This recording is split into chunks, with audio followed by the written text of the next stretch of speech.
Pues buenísimas tardes, buenísimas noches ya, porque son las 9:30 pasadas un minuto y estamos aquí en el canal Entomología Asturias, vuestro canal. Encantado de que estéis con nosotros y en esta ocasión tenemos además un amigo, a una persona, un gran naturalista que invierte muchísimo tiempo en el campo, que le encanta la montaña, por supuesto, y que su nombre, César Álvarez. Y bueno, seguramente nos va a contar muchísimas cosas porque ya hace años que nos conocimos, ¿no? Y también hace años que no coincidimos. Pero como digo, enseguida lo vais a conocer. Muy buenas, ¿qué tal César? Hola Encantado de que... Miguel, ¿Qué tal estás? muy bien.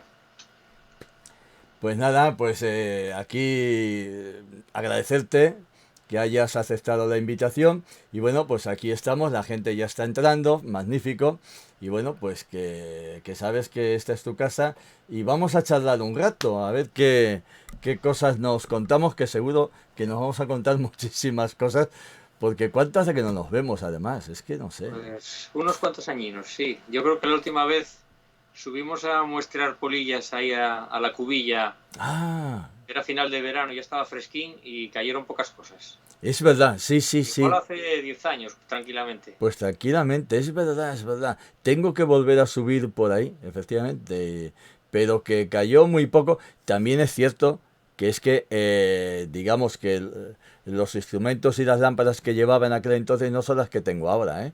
Que las que tengo ahora ya hemos ido evolucionando. Bueno, César, tú eres de Asturias, ¿no? Asturiano de pura cepa. Nacido y vivido y quizás hasta morido, nunca se sabe, en Avilés. En Avilés. Pero porque la cigüeña me dejó ahí. Pero yo creo que la cigüeña mía iba rumbo al Ártico. Lo que pasa es que cansó y quedó a mitad camino. Ajá. Entonces Mm, tocóme vivir aquí. perfecto, perfecto. Oye, tenemos por aquí, a ver. Hombre, Cristian 13, muy buenas. Es la primera vez que participas en el chat, pues encantado de que estés con nosotros. Vamos a ver qué le sacamos aquí a nuestro querido amigo César, que lo que no nos quiera contar, nos lo va a contar, ya veréis. Gracias por estar por aquí. Hombre, pero está subiendo la expectativa. Bueno, hay muchísima gente. Bueno, pues esto es bueno. César, lo que nos decías, tú en realidad, bueno, ¿cómo comenzaste, cómo realmente te llegaste a enganchar a la naturaleza? Porque esto es para engancharse, ¿eh? Yo estoy enganchado. ¿Y esto cómo fue en ti?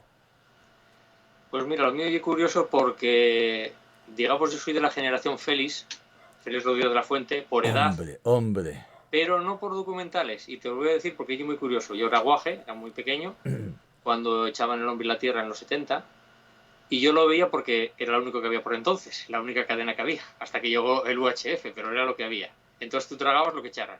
Claro. Pero no me enganchaban a mí los documentales. Fíjate cómo fue la cosa curiosa. A mí lo que me enganchó fue una profesora de ciencias naturales en el instituto. ¿Qué me dices, eh? Sí, y una profesora además muy conocida en Avilés, que curiosamente hace pocos años le hicieron una calle en su nombre, que curiosamente es la calle que tengo debajo de mi ventana. Tú fíjate qué vueltas da la vida. Vaya, La vaya. señora aquella se llamaba Esther Carreño. Yo cuando me dio clase a mí ya era muy mayor, ya estaba para jubilarse. Mm. Es una profesora que aunque era seria, rigurosa, pero sin embargo transmitía muy bien los conocimientos y el querer, el amor por la naturaleza. Entonces, en aquella ocasión, estaba lo que antes era el BUP, con 14 años, nos hacía a los alumnos pasar al taller de Ciencias Naturales del Instituto Carreño Miranda en Avilés y nos enseñaba los minerales, nos enseñaba los fósiles, las cosas que tenían allí de naturaleza.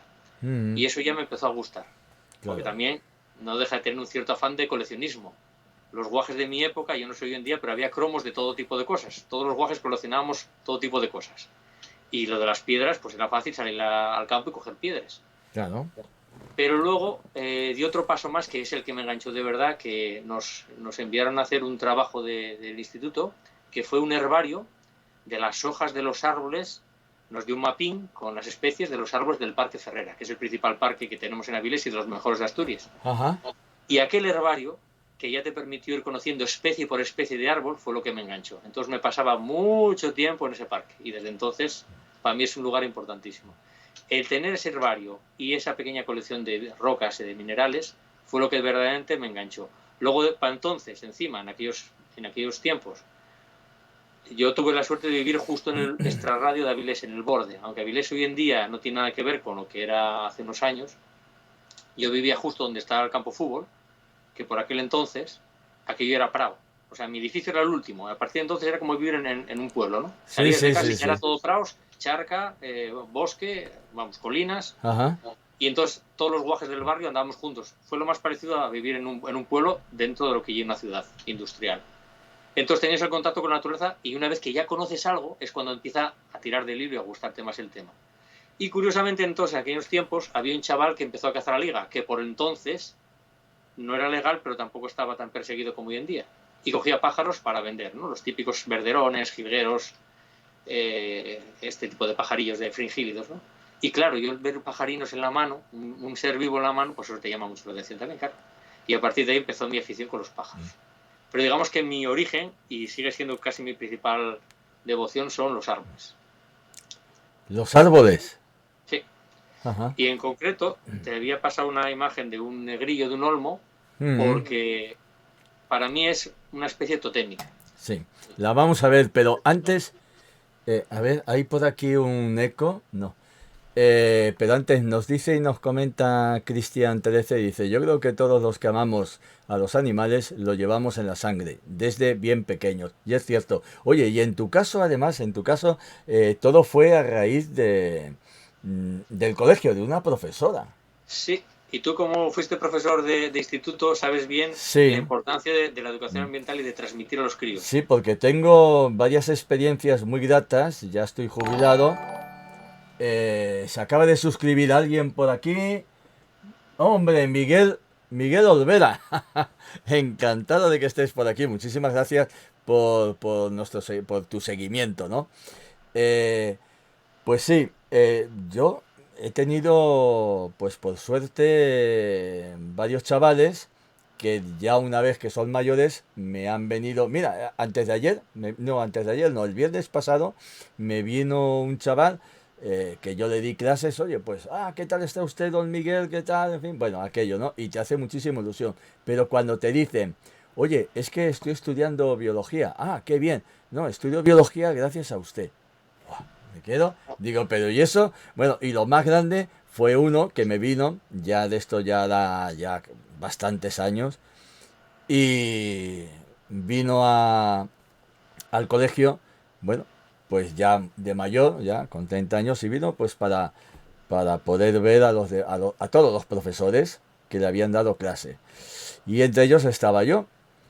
Y le pregunté, digo, hombre, ¿qué es de tu vida? Y me dice, pues es que he estudiado física y después astrofísica. Digo, jolín, ¿y eso? Dice, no, es gracias a usted. Digo, pero ¿y eso? Dice, sí, ¿no se acuerdan en las aulas de naturaleza que llevó un telescopio y nos enseñaba las estrellas? Pues aquello me impactó tanto y Qué ahora pues bueno, soy astrofísico. qué Yo, bueno. yo me quedé. A que veas a veces los detalles o las pequeñas prácticas lo que pueden enganchar a la gente. Sí, sí, sí, sí. Es increíble, es increíble. Por eso yo creo que el trabajo en un colegio, el trabajo de ser profesor, que trabajas con críos, los críos son tan, tan, tan maleables que hay que tener muchísimo cuidado para que ellos te vean a ti, pero que ellos sigan su camino, que no les... Bueno, es que, en fin, ¿qué te voy a contar? No sé. Pero es importante que sea una persona en carne y hueso. Yo no Claro, soy mitómano claro. y por eso a mí cuando era guaje, los de mi quinta o en aquellos años, a todos les impactaba Félix por la voz que tenía y por cómo Sí. narraba. Mm. Pero a mí no, porque lo veía en la tele, como veías, sabes, algo lejano. Sin embargo, cuando es una persona, como en el caso un profesor o un amigo que es cercano, es Mm. distinto, ¿entiendes? O sea, que Félix a mí me impactó después, una vez que ya conoces el percal. Ajá. Tú no estuviste, qué pena, estoy aquí mirando. Sí, efectivamente. No estuviste hace bastantes semanas atrás que estuve entrevistando a Juan Varela. Sí, lo vi, lo vi, lo Ah, vi ¿lo en viste? directo. ¿Lo Lo vi en viste? directo, sí, hombre, sí, sí. Buah. Oye, qué tiempos aquellos, ¿eh? Ya, Y lo bueno, que él nos contaba. claro, Varela es otro veterano, sí, sí. Otro veterano. Oye, pues voy a hacer aquí un cambio de escena porque vamos a ver algunas de tus fotografías que nos has dejado. Ujú. A ver, aquí la tenemos. A ver dónde la tengo. ¿Por cuál empezamos, César? Bueno, yo te he comentado lo del negrillo porque para mí es un árbol totémico, debido a que es un árbol que sufrió mucho desde los años 80 por culpa de una enfermedad transmitida por un hongo. Llegó en unas maderas, creo recordar que fue a Rotterdam, y Mm, de ahí se esparció enseguida por sí. toda la Europa atlántica, que es la grafiosis, ¿no? Un hongo transmitido a través de un escarabajo de la madera, un escolítido, que porta el hongo.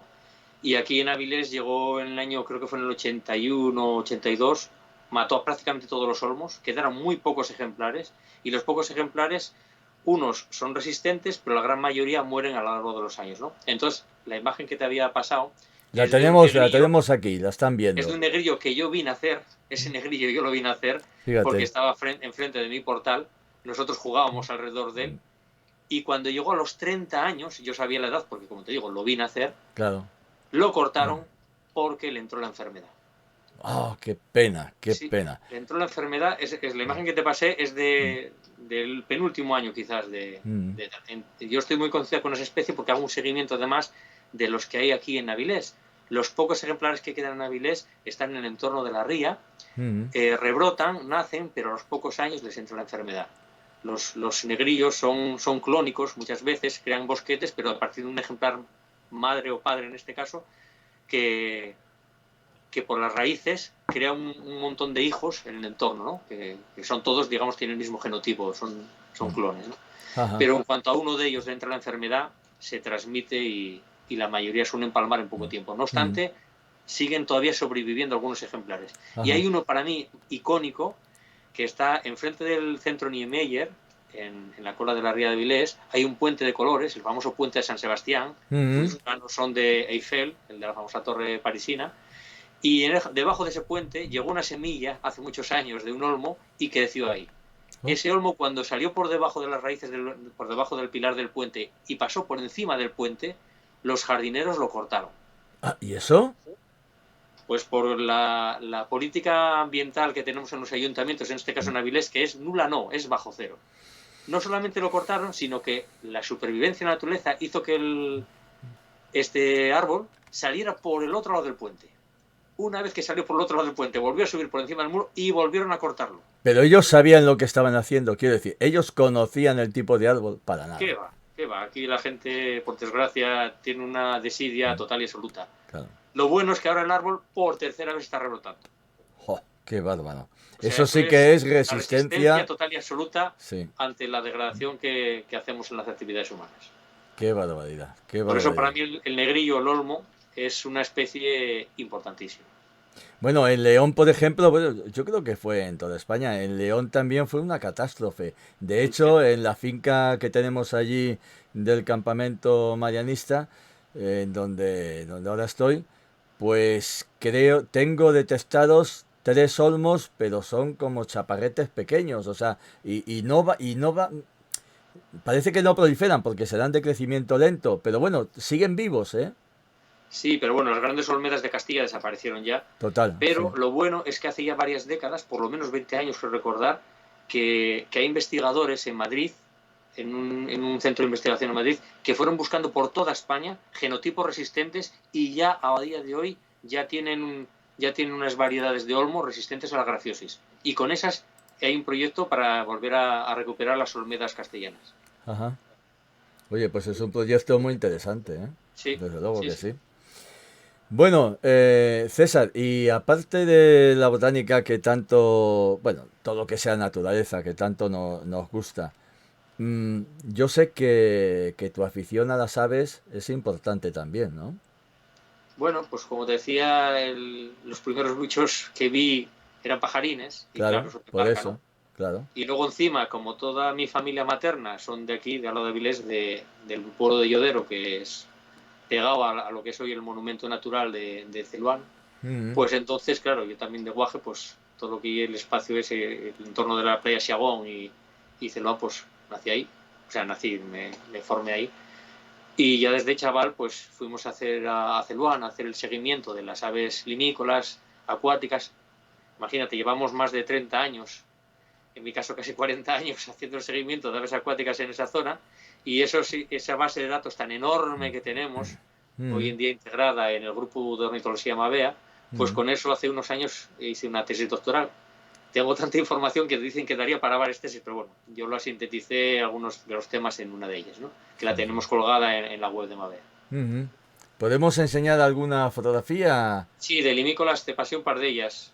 Dime Típico cuál. bando, un típico bando de corlimos y Ah, chorlitejos mira, en la playa.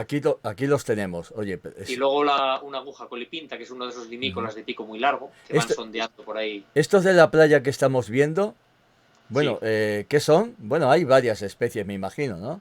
sí, sí. En esa imagen, a ver, la tengo aquí delante, la Sí, mayoría de los pequeñinos que ves ahí sí, son lo que en Asturias se llama mazaricos. El nombre genérico de mazaricos se refiere, que lo hay también, hay un pueblo en Galicia, en Coruña, que se llama así, se ajá, refiere a estos pájaros pequeñinos que sí, corren y andan muy nerviosos por las playas, esos mazaricos. ajá, Pero en Celuán, en concreto, en la ría de Avilés, los llaman pollos de mayo. ah, Pollos porque son tan pequeñinos que creen que son pollitos, son crías de otra especie mayor. sí, sí, Eso sí, en el conocimiento, ya sabes, del lugareño que a claro, veces no oye cierto biológicamente. Y de mayo, porque el gran momento de la migración y es, de la caída de migrantes es mayo. es mayo, claro, Entonces, por eso son pollos de mayo. Y dentro de ajá, los pollos de mayo, por lo menos en Avilés, distinguen tres grupos. Los mazaricos, que son piquiñinos, los pollos a secas, que son medianucos, que son los archiveves, por ejemplo, y los algarabanes, que son los grandes, que son ajá. los zarapitos. Y todos Esos son estos buscan el alimento entre la arena. Sí, sí, en la arena y los fangos. A unos les gusta más los fangos, a otros les gusta más la arena, a otros les gusta más el borde del agua, como los andarríos, y a otros les gusta el pedrero, porque comen debajo de las piedras, como los vuelvepiedras, o los zarapitos, que comen Ajá, cangrejos. Entonces cada uno tiene su nicho. Es vale, muy vale, vale, vale. interesante. Hoy en día, por desgracia, mira, es una de las desgracias que tienen los nuevos tiempos, ¿no? La inmediatez, el coleccionismo de bichos, o la fotografía. Hoy en día mucha gente llega a un sitio, mira, hace fotos y marcha. Cuando lo que presta es llegar a un sitio y pararte y ver lo que ocurre, ¿no? Nosotros cuando vamos ahí a esta zona de la Ensenada de Llodero, en Celuán, lo primero que hacemos es censar los pájaros que hay, porque es el registro que llevamos haciendo tantísimos años, casi 40 años, pero luego lo que presta es estarte quieto y ver lo que hacen. ¿Cómo se Claro, comportan? Así el, de sencillo. el Y eso es comportamiento, una sí. pasada. Eso es, como yo siempre digo, un documental de la 2 en vivo y en directo. Buah. Es que además, bueno, lo mío ya sabes que es la entomología de los insectos y puedo decirte, César, la cantidad de horas que he echado solamente observando. Y de pequeño más todavía, que fue como empecé, que yo veía, recuerdo, pues siempre lo comento, el género Bembes, no sé si se seguirá llamando así, bueno, un himenóptero de una avispa solitaria, y yo me quedaba sentado viendo cómo hacía un agujero, marchaba, a los 5 minutos, 6 7 o menos, volvía con una araña o con algún artrópodo pequeño, lo metía dentro, yo no sabía lo que estaba pasando dentro, luego volvía y lo tapaba y marchaba. Y todo eso podía estar 45 minutos viendo aquello. Pero es que lo que tú dices, la sensación de observar el comportamiento animal es de un relax y de un respeto que le estás Pues eso dando a se la está naturaleza. perdiendo. Ya Claro, casi nadie lo hace. Ahora claro. todo el mundo marcha corriendo de un lado a otro para ver el mayor número de especies, tener la foto más estúpida para luego su ego en las redes sociales. Tenemos un momento a ese nivel chungo. La gente Ujú. ya no colabora para hacer grandes proyectos. O sea, sigue habiendo gente, por supuesto. Hombre, Pero claro. ya la gran mayoría ya no. Están Ajá. a otra onda. Ujú. Uno de los problemas de las redes sociales. Pero mira, ahora que hablaste de insectos de cuando éramos críos, ¿tú te Sí. acuerdas cuando en las tiendas vendían las grilleras, aquellas jaulas de plástico Ah, pequeñinas? claro, hombre, claro que me acuerdo, claro. Todos tuvimos alguna de esas, ¿no? Pues yo te Pobrecito. contaré, nosotros, como te dije, vivíamos en el borde del campo y con una grilla de esas cogemos un grillo, ¿sabes cómo se sacaban los grillos antes, no? O con Sí, una hierbina o meando directamente encima del agujero, ¿no? efectivamente, sí. Pues cogemos un grillo de aquellos, un macho, para ver cómo cantaba de noche en casa, ¿no? Y claro, nuestro desconocimiento cuando eras crío es ¿qué le damos de comer? y no se nos ocurrió otra cosa que darle un cacho de chorizo. Oye, ¿tú sabes lo bien que comía chorizo el grillo? ¿Qué me dices? Eso sí, al día siguiente amaneció con las patas para arriba. Murió de fartura. Pobre. Ya, pero el desconocimiento de los guajes a veces crea ese tipo de cosas, ¿no? Mm. Bueno, pero el tema de los insectos es tan interesante, sobre todo los que nos gusta la naturaleza en general, que eso, en mi caso, empecé a fijarme con otra especie de insecto muy abundante de aquella y muy llamativo, como son las bacallorias o bacamoras, los ciervos volantes, el escarabajo más grande de Europa, que antaño era bastante abundante y frecuente por toda la costa asturiana. Entonces empezaba a haber muchísimos. Y claro, yo miraba los libros generales, las guías, y te contaban unas cosas, todos lo mismo, curiosamente, eran repeticiones de un libro tras otro, ¿no? Entonces empecé a acumular datos y con uno de mis hermanos íbamos cogiendo datos de los que habíamos por aquí, por el Parque Ferrera y por más sitios, y los apuntábamos, ¿no? Para tener un registro de lo que estaba ocurriendo.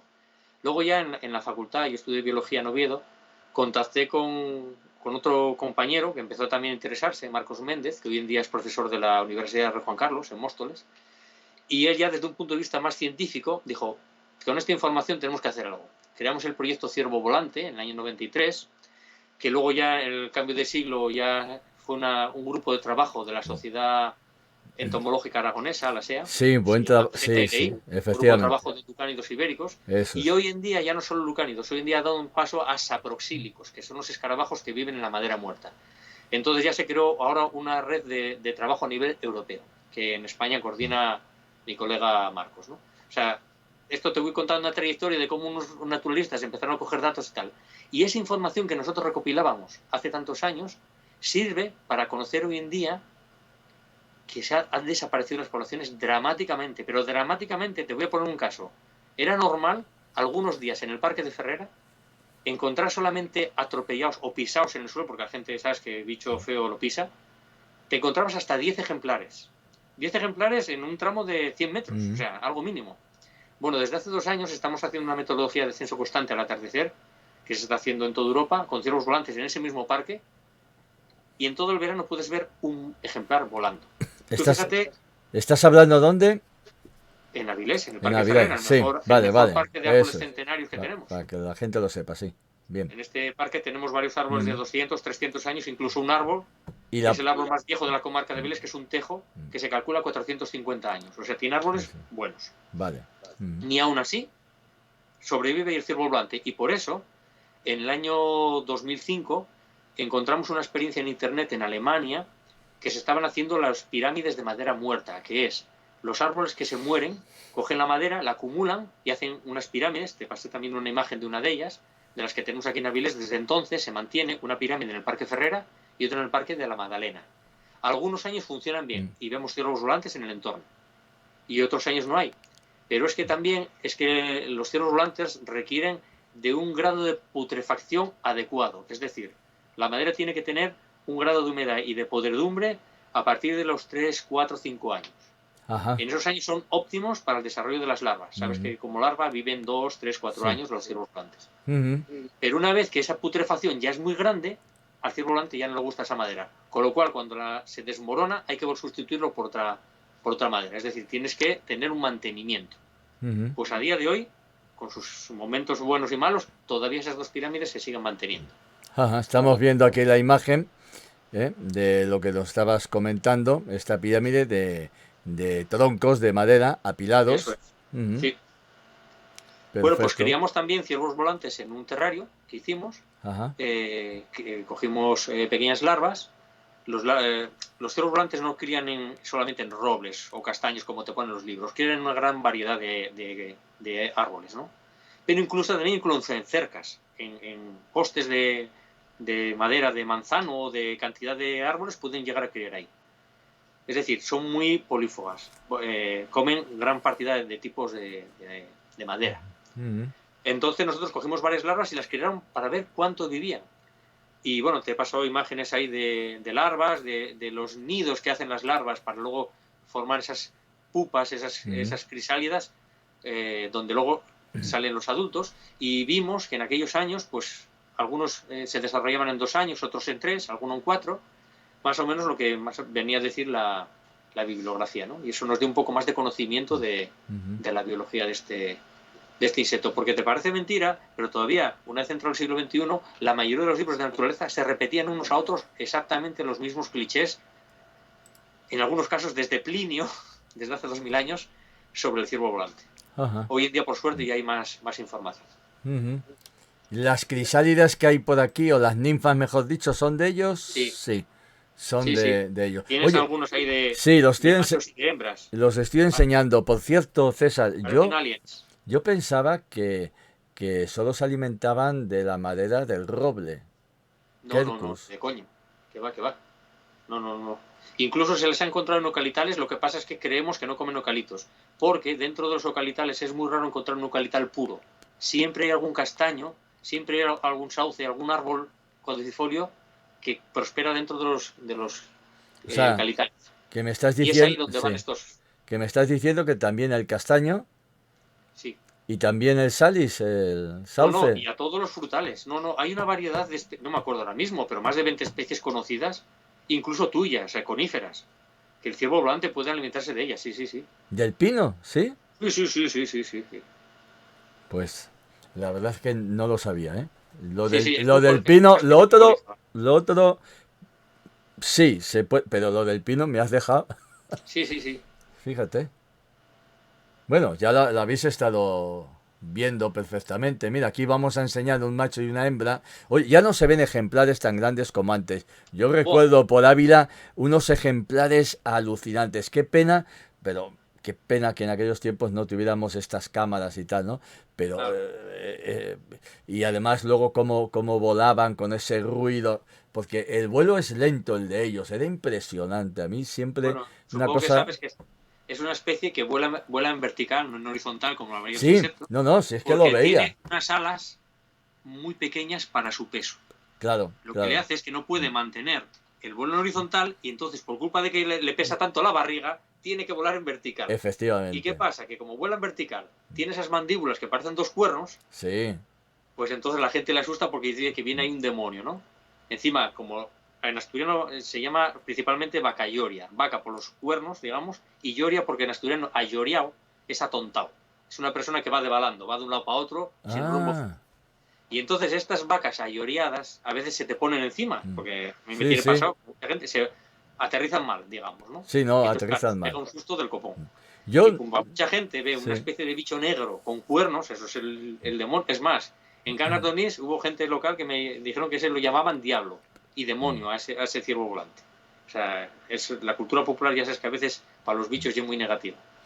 Entonces, por desgracia, tiene muy mala prensa. Este animal se ha sido pisado en cuanto le veían como una cucaracha, vamos. No, y gente, vecinos de aquí de la Vega del Ciego, Columbiello, pues que en julio, pues cuando los ven en las luces de sus casas dicen que los pisan porque que son malos. Yo estoy cansado de explicarles que es un animal sumamente inofensivo y que con dejarle en paz, pues es suficiente. Yo de todos modos cuando lo veía volar, yo nunca pensé esto que tú estabas comentando, simplemente me quedaba extasiado diciendo, bueno, sí, era un vuelo, sí, casi vertical, pero con ese zumbido tan característico, pero para mí era de suma belleza, no sé, yo es que me quedaba viéndolo como así al trasluz a veces del sol o entre los robles. Estoy hablando de mi época cuando yo vivía en Madrid, pues el Miraflores de la Sierra, por ahí. Bueno, para mí son recuerdos espectaculares. Me encanta. Otro mito, los machos no hacen daño. Esas cornamentas, esas mandíbulas hiperdesarrolladas son para luchar entre ellos como los ciervos, claro, los mamíferos, pero tú le pones un dedo entre las mandíbulas y apenas tienen fuerza. Sin embargo, una hembra que tiene las mandíbulas pequeñinas sí que te puede dar un pellizco bueno. Las hembras, al tener las mandíbulas así, pueden alimentarse de savia, de los árboles, una vez adultos. Adultos viven, como larva pueden vivir entre 2 y 4 años, adultos pueden vivir unas 2 semanas o poco más. Entonces ellos lo que hacen, bueno, los machos no pueden alimentarse, a no ser que encuentren fruta madura para coger ahí azúcares o una herida de un árbol, pero las hembras sí que pueden con las mandíbulas hacer incisiones en los árboles para beber la savia. Pero sin embargo los machos yo sí que los he visto en las heridas ya hechas, realizadas, ahí sí, claro. donde rezuma la savia. Yo he visto hasta 2 y 3 machos sí. absorbiendo precisamente, succionando la savia. Y he visto dos machos en pugna. Ujú. Y he Es visto que ella además, narra. qué pena no haber tenido. Esto siempre que sale la cuestión esta, el tema de los Lucanus, siempre lo comento aquí en stream, pero César, yo en Ávila recuerdo ¿cómo se llamaba este pueblo? Navaluenga, me parece, Navaluenga. Bueno, allí en Ávila, eh, un robledal magnífico. Recuerdo de ver en el tronco dos machos. Uno de ellos bastante potente, el otro un poquito más pequeño, pero no tiene nada que ver, ¿no? Yo creo que es estrategia. El caso es que yo sabía lo que tú has comentado, que cuanto más grande, menos fuerza pueden hacer, o sea, no puede. Sin embargo, yo no sé cómo pilló uno de ellos. Lo pilló justo en la mitad del cuerpo, en los élitros, y crujió, hizo crack y cayó. Y tanto es así que yo en aquellos entonces tendría unos 19 o 20 años. Aquello me llamó tanto la atención, lo que te decía antes, no tenía cámara de fotos ni nada, y entonces me traje a los dos, al que ganó y al perdedor. Ambos los tengo en una caja, los tengo por aquello, ¿no? Con sus datos de captura y tal, pero tengo a los dos.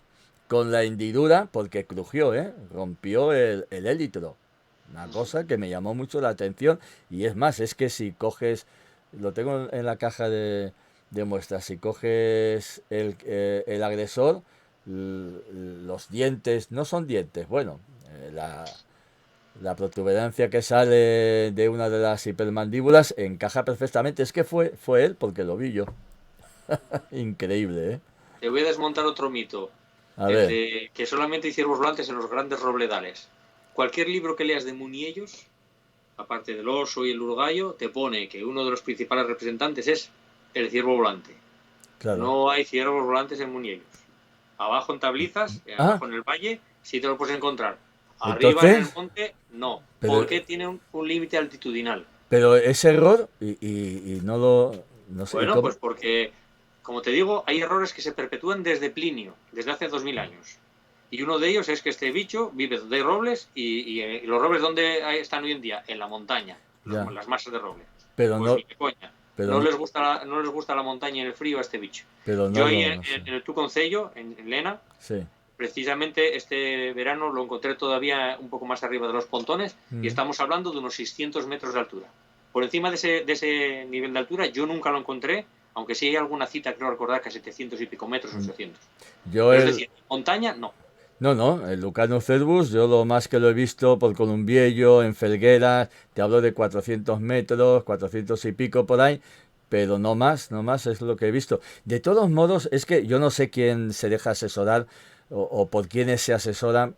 Yo siempre he dicho, vamos a ver, si vais a hacer un mapa faunístico, pues para atraer al turismo, lo que sea, hablar con los entendidos, con biólogos o con naturalistas o con gente, pero yo no sé a quiénes pescan para poner eso que tú me estás contando. Porque, vamos, es que... El corte y pega sigue siendo hoy en día, por Y el corte y desgracia, pega, sí, lo más usual en todas las publicaciones y de divulgación, ya ni te cuento. claro. Que lo hacen muchas veces periodistas, no gente entendida. Nada, pues si yo he visto a veces hablar del mosquito tigre y te aparece el Culex-Pipiens, no he visto hablar de, yo qué sé, de cualquier insecto y te aparece otro totalmente diferente en la foto, ¿no? Los periodistas te ponen, en fin, Cuando vas a cualquier país, digamos, más avanzado culturalmente, alucinas. Te pasé una imagen ahí del dime. Museo de Historia Natural de Londres, Ah, que tiene un mira, ciervo volante este, gigantesco, lo que hizo mucha estamos gracia. viendo, lo estamos viendo. ¿Dónde Hizo es mucha esto? gracia. ¿Dónde es? En el Museo de Ciencias Naturales en Londres. Ah, eh, Y es que, claro, allí, como hay otro nivel, sabes que en Reino Unido la mayoría de la naturaleza está tan degradada que lo poco que les queda lo tienen como oro en paño, ¿no? Pues entre ellos el ciervo volante. Aquí, evidentemente, piensa tú que vayan a poner en cualquier sitio una escultura de ese tamaño de un bicho ya, ya, tan poco popular. En ya. fin, Pero bueno, yo creo que vamos cambiando poco a poco, ¿eh? Y además cada vez me da la impresión, César, de que hay más personas involucradas precisamente en la divulgación, en el acercamiento a las personas de la naturaleza en general. Y yo creo que cada vez hay más respeto, más conciencia. Me da la impresión, ¿eh? quiero pensar, Me gustaría pensar eso. pero Para mí uno de los caballos de batalla importantísimos es la educación ambiental. Es algo que llevamos haciendo desde que creamos Mabea, hace 35 años. Pero no sé tú desde tu punto de vista de profesor, yo colaboro con muchos profesores distintos en institutos y en colegios, muy entusiastas, y una vez que los niños acaban su periodo escolar, la mayoría, aunque les guste, no siguen por la senda naturalista. Es decir, no hay el relevo que había en nuestra generación. No sé si es por las maquinitas o por lo que hoy en día la sociedad es el consumo rápido, pero el naturalismo en gente joven es muy escaso. O sí. yo por lo menos lo veo así. No, ¿sabes lo que pasa, César? También lo que acabas de apuntar, ¿no? Vivimos en un estrés, todo muy rápido, las maquinitas, el individualismo, cada uno está a lo suyo. Yo lo veo con los chavales de ahora que en lugar de quedar y salir al campo, pues se hablan a través de videoconferencias por Discord y por todas estas redes nuevas que hay, Facebook, etcétera, etcétera. Y a veces les comentas, oye, que vamos a hacer una excursión cuando, ahora estoy jubilado, pero cuando yo estaba en el colegio, oye, vamos a hacer una excursión a tal sitio. Y antes, te hablo de hace 30, 35 años, 40, se apuntaba un montón de gente. Ahora, pues se apuntan dos o tres y los demás que se me ha perdido por allí, es que me canso, es que tal. Y yo creo que también a lo mejor es falta de motivación desde el colegio, desde la familia. No lo sé. Pero cada vez es, es, es un atractivo cada vez menor la naturaleza, ¿no? Es una pena, es una pena. Sí, sí, tú en tu pueblo tienes un buen valedor también, también jubilado, Silo Concepción, Hombre, que es un gran hombre, filólogo. claro que Ese sí. tuvo durante muchos años un grupo de amigos de la naturaleza que iban por un monte. Mm. Algunos lo conozco yo ya de peinando ganas, pero es una pena que una vez que desaparece, como que te decía antes, una vez que desaparece esa persona que aglutina a esos entusiastas, sean niños tal, Se se queda, deshace. se deshace. Tú sabes la cantidad de excursiones que yo hice, pero ojo, yo involucraba, en mi caso llegaba a involucrar a los padres, porque yo decía, vamos a ver, porque yo estaba hablando de fines de semana, de un sábado, un domingo, no ya las excursiones oficiales que se hacen uno al trimestre en los colegios, no, sino que luego fuera, pues eso, como profesor de ciencias naturales, pues yo hablaba con los padres en unas reuniones y decía, oye, quiero organizar, pues me acuerdo que a Peñoviña, me acuerdo que, bueno, cantidad de sitios, ¿no? Bueno, pues salidas, ¿Subiste a la Ubiña a los padres de los guajes? no hasta Loviña, no, sino los valles, Casa de Mieres, Ah, más allá, ¿no? ya, Por ahí. ya. Pero, ojo, y eso lo hice varios años. Íbamos los sábados, ¿no? Así descansar el domingo.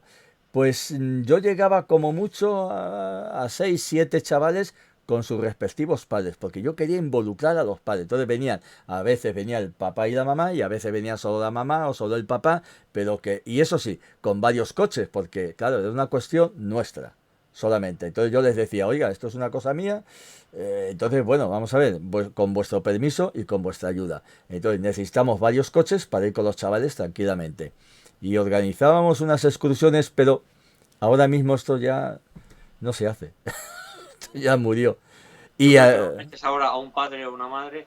Mira, nosotros cuando hacemos actividades aquí en Mabea, bien sea de excursiones, como una que hicimos en Antarna a ver unos roblones hace un mes, como el otro día haciendo cajas nido, los padres a veces se enganchan más que los propios guajes. claro, Pero claro. que tiene que ser algo que a ellos les guste, que no sea muy cansado, que puedan ellos Sí, tocar. pero a través de los padres entonces enganchas a los hijos también. Eso es importante y viceversa. Mm. Sí, mira, yo me formé en un grupo montaña aquí en Avilés, el grupo montaña en Sidesa, tuve muchos años allí, y tanto en ese grupo como luego en otros grupos que me preguntaban de gente que yo tenía, alguna vez tengo ido a hacer excursiones con ellos desde un punto de vista naturalista. Es decir, no era tanto llegar a la cumbre o hacer la gran ruta, sino ir más tranquilamente, pues viendo los árboles, buscando rastros y tal. ¿Tú sabes lo que le prestaba a la gente eso? Incluso Claro. gente que llevaba críos, parábamos a que hicieran Mm. cortezas o Claro. sea, cálculos de cortezas de árboles, cogieran hojas, tal cual. Aprendían todos, tanto los hogares como los padres, y eso les prestaba mucho y lo demandaban. Pero ¿qué pasa? Que siempre había el grubullo, el cogollo, que lo que querían ya era correr. Eso es Ya. lo que se convirtió, por desgracia, la mayoría de los grupos de montaña. En competiciones para ir corriendo a las cumbres para luego por la tarde ir a comer al bar. Y Ya. eso no es lo que yo mamé y es lo que hoy en día Pero lo que más presta, lo que más gusta, donde más se aprende es en un paseo. Y donde vas enseñándoles, pues mira, o te preguntan, o si no se lo dices tú, pues mira, fíjate, pues esta es esta planta, o simplemente en geología, fíjate cómo es la formación, este insecto que hay aquí, esta mariposa, no sé, pero tiene que ser un paseo, porque se tiene que hacer agradable. ¿Para qué? Pues para que haya una observación tranquila, para que la gente se reúna en torno a una planta, a una flor, por ejemplo, y las miras y alguien te explica un poco. Es que eso es didáctico. Eso es lo que se necesita, un guía, un explicador. Y yo te voy a Claro. contar que yo, bueno, es muy triste. Yo en Munillo estuve varias veces, la típica ruta que vas a los lagos y tal, ¿no? Y os contaba el que estaba por aquel entonces en el centro de Sí. recepción. Tú sabes que mucha gente, pero mucha gente, solo va a Muniellos porque es el gran nombre, que es como ir a los lagos de Covadonga, Alcares o tal. Ir a Muniellos, al gran bosque europeo. Tú sabes que mucha gente marcha desencantada porque lo único que ve son árboles. Literalmente. La Ya. gente, para ver árboles y todo el día caminando, yo no voy. Lo dice mucha gente. O sea, la gente solo va allí porque le vendieron al oso y al gallo. Y no le venden lo importante que tienen Muniellos, que es el bosque precisamente. O sea, es increíble, pero bueno, es la falta de educación ambiental, de un guía, Mira, yo cuando estuve en Canarias, fuimos varios colegas allí a visitar unos días Canarias, y lo que más nos prestó, y que muchas veces estábamos solos, es las visitas guiadas gratuitas que tienen los parques nacionales. El Teide, Garajonay, Timanfaya. O sea, tú vas ahí, tienes visitas gratuitas en las que hay un experto que te va a indicar el interés botánico, faunístico o geológico que tiene la zona, y aprendes la de Dios, mucho más que leyéndote una guía en casa y yendo allí con los conocimientos tal. Porque es alguien que en el campo te cuenta su propia experiencia. Pues en la mayoría de los días estábamos solos, no había más turistas que nosotros haciendo esas excursiones. Y eso es patético. Qué lástima. Sí. Qué verdadera lástima. Qué pena. Pero es así, vivimos en este tiempo donde, ya te digo, pues son las prisas. Pero en fin. Bueno, eh, si quieres hablamos de algún insecto más, hablamos de las mariposas, por ejemplo. Estoy viendo aquí Después de... ahora, estoy viendo, perdona César, estoy enseñando una gaviota anillada. Ah, bueno, Oye, las anillas hablamos del tema gaviota. son importantes. Si yo me encuentro, porque a mí me pasó que me encontré una perdiz hace unos años, que además la mala suerte es que tropezó conmigo en la moto y la atropellé. Y llevaba una anilla. Entonces yo inmediatamente, pues llamé a la Diputación. La perdiz iría para la pota, ¿no? La perdiz, yo lo primero que hice fue llamar a la Diputación, me dijeron que la anilla que había anotado ahí, yo se lo dije, pero no me pidieron el animal, entonces se lo di a mis padres. Pero bueno, por lo menos hice, no sé si hice bien. Coméntame Pero esto de las anillas, sí. sí, pero antes de eso te iba a un par de anécdotas. Te lo digo porque tengo un compañero que anda mucho en bici y una vez encontró un conejo recién atropellado. Ah, Ese conejo se lo comieron ese día toda la familia. Y una cosa muy típica aquí en Asturias hasta hace muy pocos años era en la costa ir a la rucha. Ruchar es ir a coger lo que nos trae la mar, que ah, puede ser de muchas cosas. Puede ser la madera para la cocina de leña, mm, puede ser cuerdas para utilizar en el huerto, o puede ser animales recién muertos. Mi tía tiene cogido pescados o la sepia recién traídas de la mar, bichos frescos que habían muerto por un temporal o lo que sea, y esos iban para la pota ese mismo día. ajá, O sea que es una manera también de conseguir un alimento fácil y gratuito, ¿no? mm, Y bueno, yo he visto bichos atropellados, corzos o jabalís, que también algún espabilado en cuanto lo vio se lo llevó para casa. Bueno, en fin. Tema anillas. Pues mira, el tema anillas cambió mucho porque hasta finales del siglo XX, básicamente las únicas anillas que se utilizaban eran las anillas metálicas. Unas anillas que para ponerlas tienes que ser experto, un experto que tiene que haber pasado durante varios años. Yo no soy anillador, pero tengo amigos que lo son y colaboro con el anillamiento. Para ser experto tienes que pasar un proceso de selección de durante varios años estar yendo a anillar con expertos. mm, Una vez que te avalan que tú ya sabes poner anillas y sabes distinguir a las especies, tienes que pasar un examen teórico y otro práctico. Y una vez, si lo pasas, ya serías anillador oficial. avalado por las 6 entidades avaladoras que hay ahora en España, ¿no? Vale. Bueno, eso es el proceso oficial. Pero ya desde finales del siglo XX se popularizaron otras anillas, que es el marcaje con anillas especiales, que normalmente son anillas plásticas. Suelen ser unos tubos de plástico que se colocan en las patas, pueden ser placas nasales en las narices, pueden ser placas salares en las alas, es decir, hay varios tipos de marcajes distintos.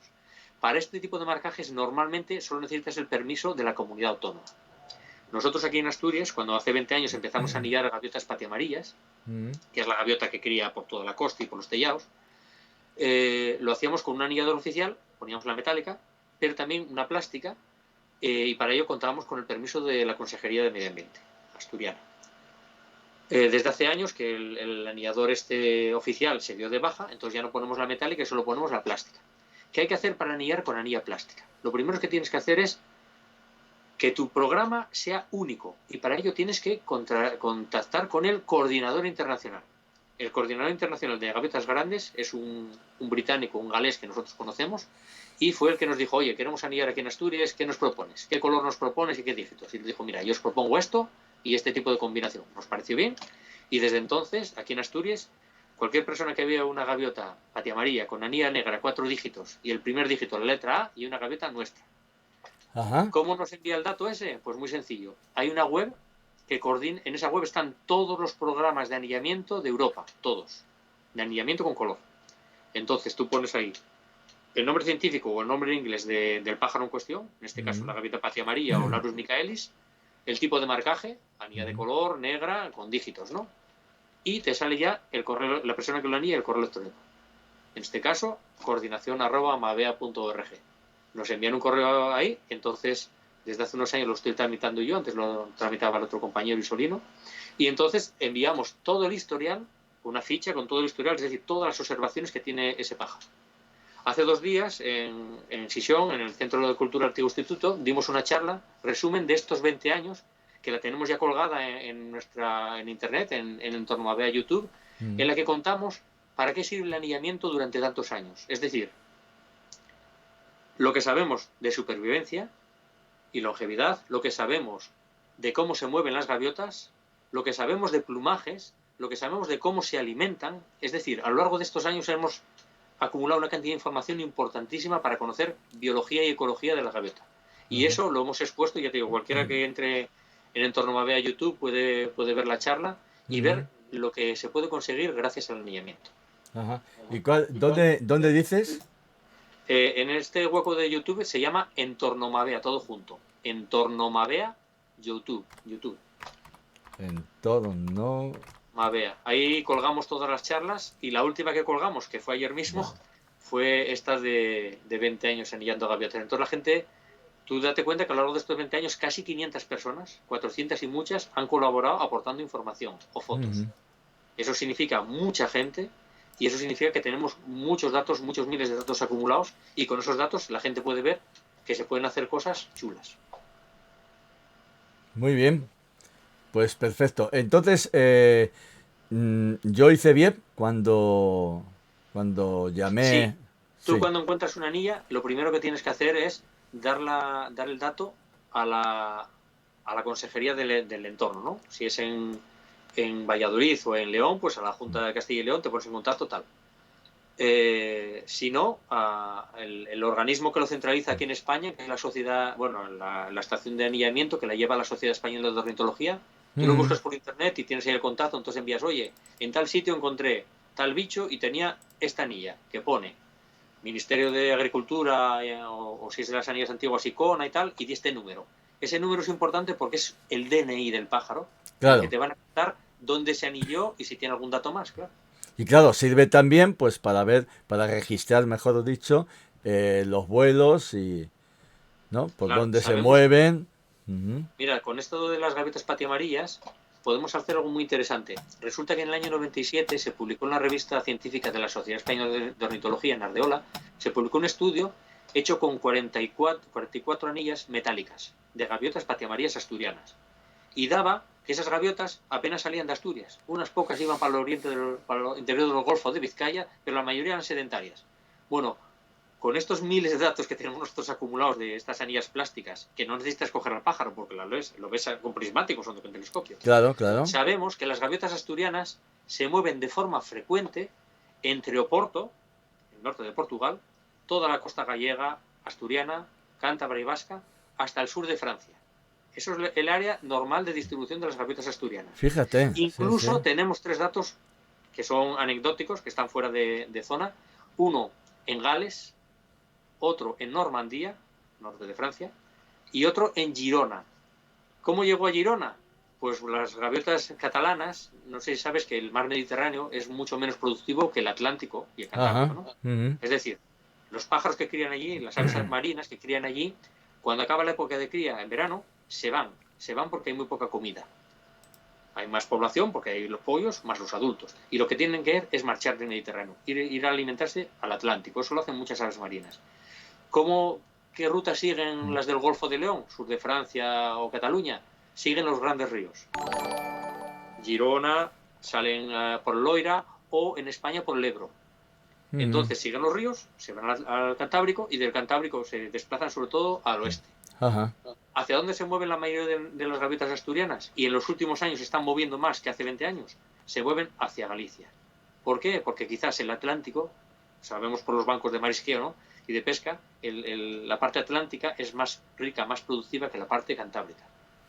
Y hoy en día, con el cambio climático, me temo que está produciéndose un empobrecimiento de la fauna marina en el Cantábrico. Ajá. Y un síntoma de eso son los depredadores, en este caso las gaviotas. Vale.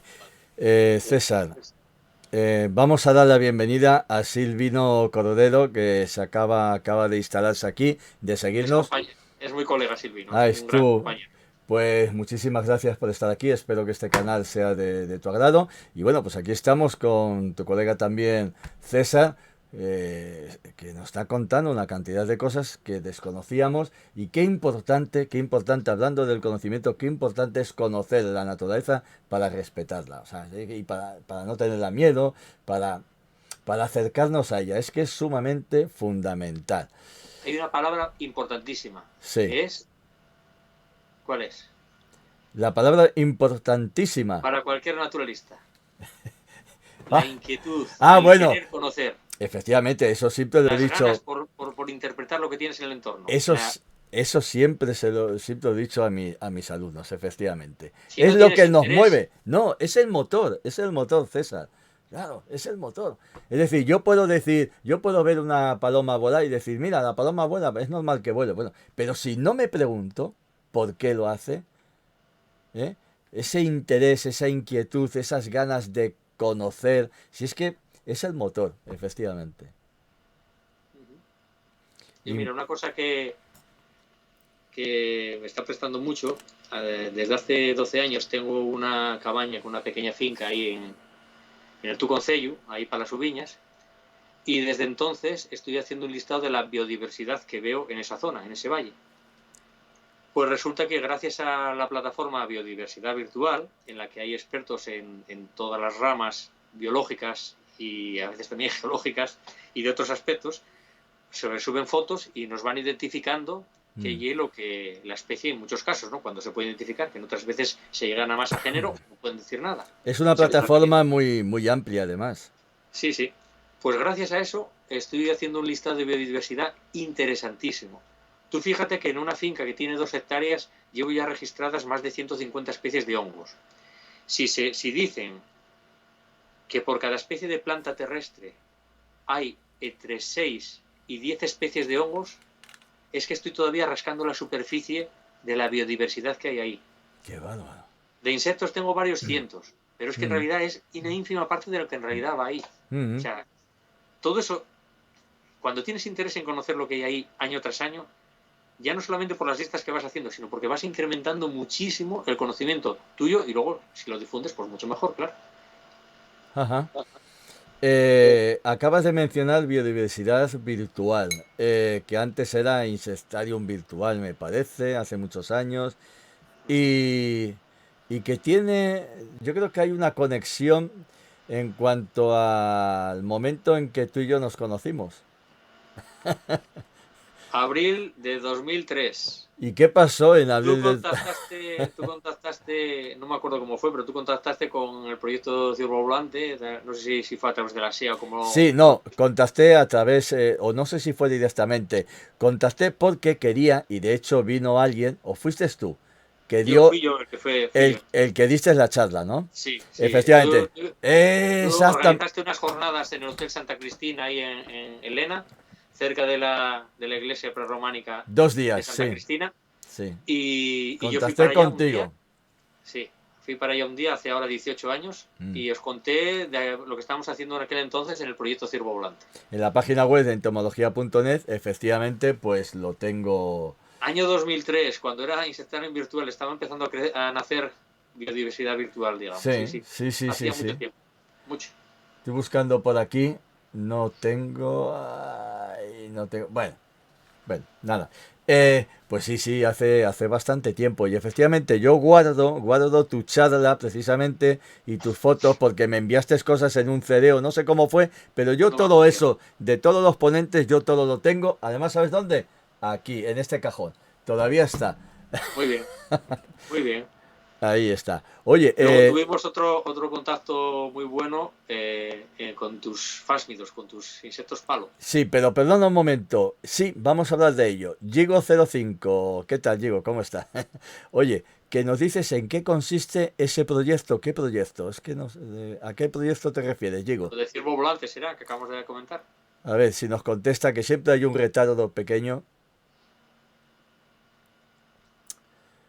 Pues sí, luego a ver qué nos dice.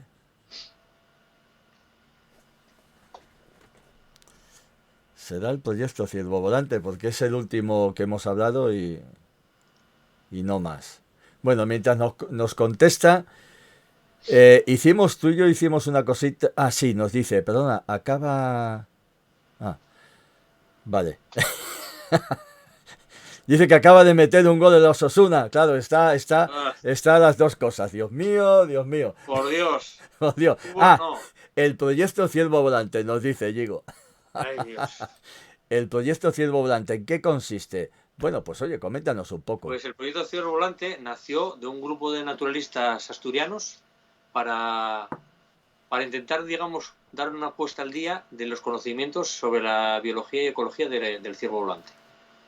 Esto nació en el año 93, luego, unos años después, se integró como un grupo de trabajo en la Sociedad Aragonesa de Entomología, en la SEA, En la SEA. y hoy en día forma parte de un grupo europeo de conocimiento de insectos saproxílicos, de los insectos que viven en la madera muerta. Es decir, lo que se busca es recopilar información principalmente de la distribución y de la biología del ciervo volante, y hay en internet, en la SEA, hay un mapa en el que se ve la distribución con esas citas, con esas observaciones por cuadrículas UTM que nos va enviando la gente. Vamos rellenando, digamos, el mapa del ciervo volante. Se va conociendo que, bueno, se distribuye principalmente por la mitad norte de la península ibérica, con algunas poblaciones ahí aisladas un poco hacia el sur, y también se extendió al resto de los lucánidos. Por ejemplo, el falso ciervo volante o el Pseudolucanus barbarosa, que bueno, está cambiando ahora la taxonomía, incluso se cree que ahora hay alguna especie de lucánido más en España. Bueno, y ahora mismo estamos en unos años todavía de conocimiento, ¿no? Bueno, si me permites un inciso, César. El Pseudolucanus barbarosa ahora se llama Lucanus barbarosa. Eso es lo que te estoy diciendo. Ah, vale. Cambió la taxonomía, ahora ya Eso, es sí. lucánido. Sí, sí. Incluso está diciendo que posiblemente hay otros 2 lucánidos más en España. Hay Ajá. 2 citas, una ya está fidedigna, creo que es el tetrodón, y hay otra que el pombrianti, que se está todavía dudando, porque bueno, se distingue por el número de lamelas en las antenas, el peine, digamos, que tienen las antenas, pero resulta que hay variabilidad. Hay una cosa que cualquier persona que se acerca a la naturaleza sabe, que los taxones, las especies, no son fijas. Es Efectivamente. decir, un bicho no es único, y Claro, más en el mundo de los insectos. claro. Hay una variabilidad bestial. Un propio animal con unos caracteres definidos en cualquier libro, digamos, tiene variabilidad. Es decir, tiene manchitas que son de otra manera, tiene unas formas que pueden ser de otra manera dentro de la misma especie. Y encima de eso hay otra cosa que son los híbridos. Es un follón de la Claro. Virgen también. Sí. Sobre todo en Oye, el tema vegetal, ¿no? sí. Nos está Pues eso. diciendo. Sí. Dime, No, no, perdón. sí, sí, sí, bien. No, que me dice Gigo05, es un chico magnífico que le encantan, sobre todo está muy centrado en los coleópteros. Me imagino que poco a poco irá tomando alguna familia o tal, pero me pregunta lo siguiente, y esto le puedes tú contestar. Me dice, ¿cómo se puede colaborar para informar avistamientos, para informar de avistamientos? Entro ahí en la plataforma, ¿cómo lo pongo? En fin. A ver, puede hacerlo de dos maneras. Una, en la web de la SEA, de la Sociedad Entomológica Aragonesa, tienes el grupo de trabajo de Lucanos Ibéricos con una dirección de correo electrónico, que es la de mi compañero Marcos, de la Universidad de Juan Carlos, que es el que coordina el mapa de la distribución de los lucánidos en España. Y el que ha sido el contacto, pues cuando se hizo la revisión a nivel del ministerio y tal cual. Bueno, si por lo que fuera no tuviera o no le contactara, bueno, con cualquier rollo de estos que pueda haber a veces que cambian los correos electrónicos o tal, que se ponga en contacto contigo, con Miguel Moya, y Miguel le da mi correo electrónico. Vale. ¿Vale? Puede ser una manera así. Si tiene foto, es muy importante que la suba a Biodiversidad Virtual o a plataformas como Observado. ¿Por qué? Porque estas plataformas que generan mapas con las fotos de la gente son importantísimos como base de datos de referencia. Con lo cual, si aparte de la cita tienes una foto, súbela a cualquiera de estas plataformas. Biodiversidad Virtual, Observado u otras que existen. Ajá. Es importante, una manera buena de colaborar. Y hoy en día cualquiera con un móvil, a insectos, si no son muy, muy vivos, se pueden hacer fotos curiosas. Vale. Pues nos dice, bueno, pues si tengo tiempo, subo fotos de agosto. Que tengo algunas. Nos habla también del Dorcus paralelepipedus. Sí, Bueno, el año, Dorcus es muy frecuente. El ciervo volante menor es muy frecuente todavía. Una sí. especie que se encuentra fácil, sí. Yo escribí hace 3 años, me parece. Yo todos los años pido unos permisos en León para la captura de mariposas, ¿no? Y luego pues tengo que dar el registro de aquello que he avistado o aquello que he sacrificado, ¿no? Y tal, pues porque no ha habido más remedio para su estudio genético o tal, ¿no? O hacer la genitalia. Y les envié un pequeño dossier, nada, unas cuantas letras, mejor dicho, donde les dije que allí en la zona de León, del noroeste de León, que he avistado cada año, suelo ver uno, dos como mucho, Lucanus barbarosa. Y les dije que deberían de ponerlo como especie crítica, porque allí no abunda tanto, cada vez los avistamientos son menores, pero bueno, no sé realmente, porque, bueno, ellos me dieron las gracias, pero en la Diputación de León, pero no sé si han hecho algo al caso, para que la elevasen a especie No sé. crítica, ¿no? Porque, vamos, no sé. Sí, sí. En Sí, sí, fin, es una especie. Sí, sí. pues Está distribuida, pero es muy escasa. El Lucanus cada vez más escaso, sí. sí, hombre, el Segovia, Ávila, yo sé que es muy abundante y a lo mejor ya no tanto como antes, pero por estos lugares muy poco, César. Esto y vamos a hablar también bueno, Mariposas. de mariposas también. Sí, de mariposas, Mira, efectivamente. ¿conoces este libro? Me lo compré hace un par de días. ¿Lo Sí. ves? Este libro, La desaparición de las mariposas, sí, este sí. libro se editó el mes pasado. Ya, Es un coméntame. libro que ya hice una referencia en el país, en varios sitios. Es un libro importantísimo de un alemán que lleva toda su vida dedicada a las mariposas, en el que refleja cómo está desapareciendo las mariposas de toda Europa. Ajá. Es un ejemplo de lo que puede ayudar la ciencia ciudadana en esto.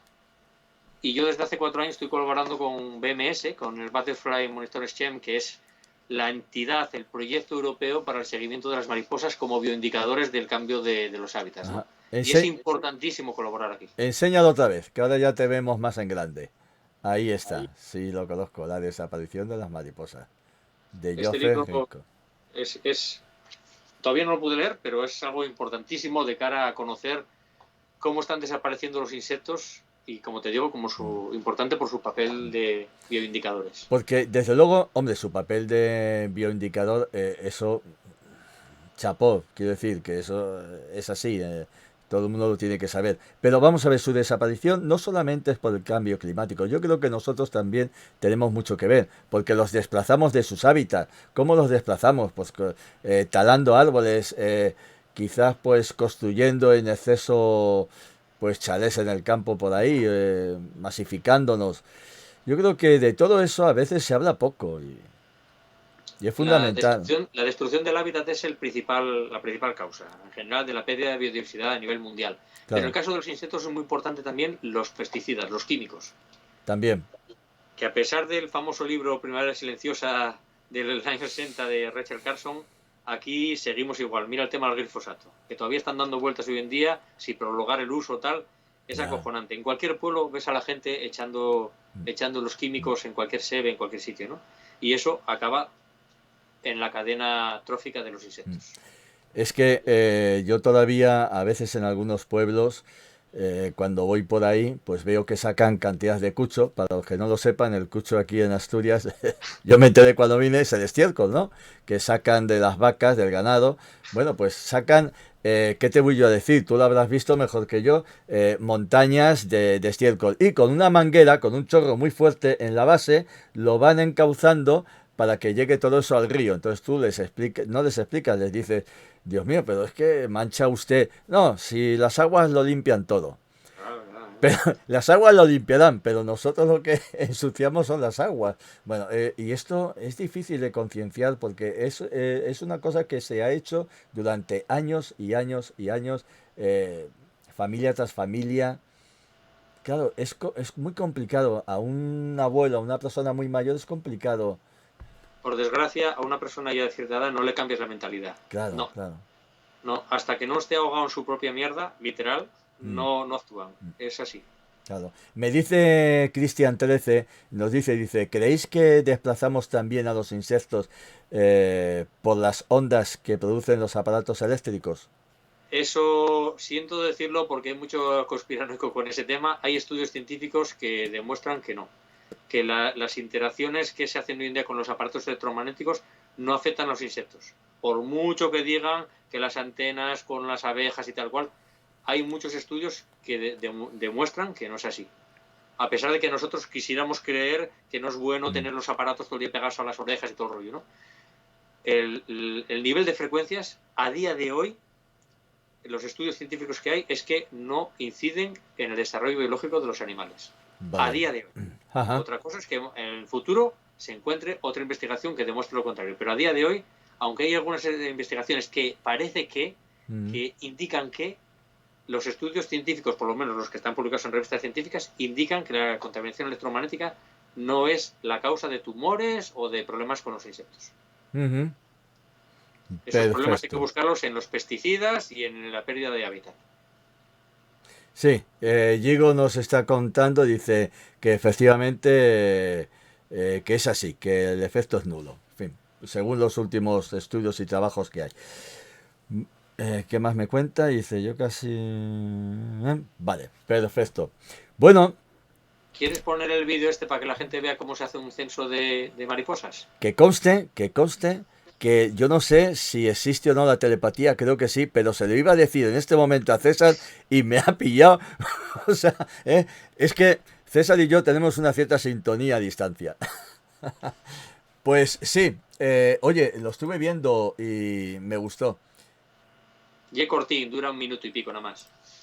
Sí, vamos a verlo. A ver, lo voy... Espera.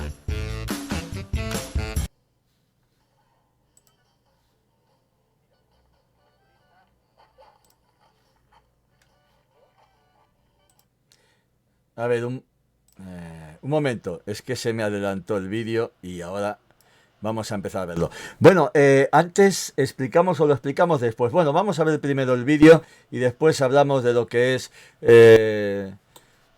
bueno, del trabajo que estás haciendo y para qué.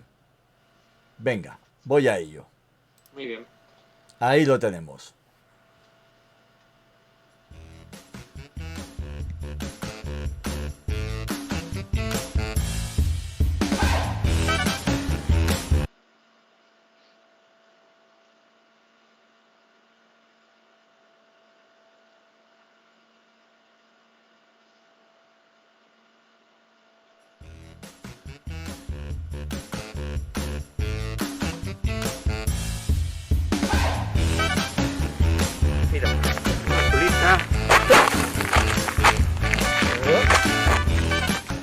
Bueno, esto es un itinerario que se hace en una campaña a nivel europeo, en un proyecto que se llama BMS, Seguimiento de Poblaciones de Mariposas.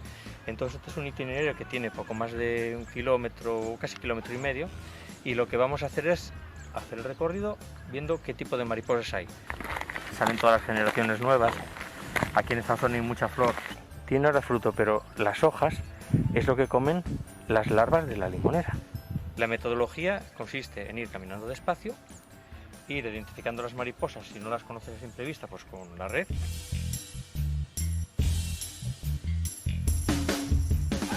Y todo esto tiene que estar dentro de una distancia que es a 2,5 metros de cada observador. Es como si fuéramos en un cubo y nosotros estuviéramos en el centro del cubo. Es decir, el cubo sería 5 metros de lado, por 5 de alto, por 5 de frente. Entonces tenemos que detectar todas las mariposas que pasen por ahí. Las que pasen más lejos no nos interesan. Lo primero que hacemos es tomar los datos del inicio, que es el estado de la meteorología, la temperatura y la hora de inicio, para que entonces tengas una estima de densidad de las mariposas que se pueda comparar con cualquier otro itinerario de Europa.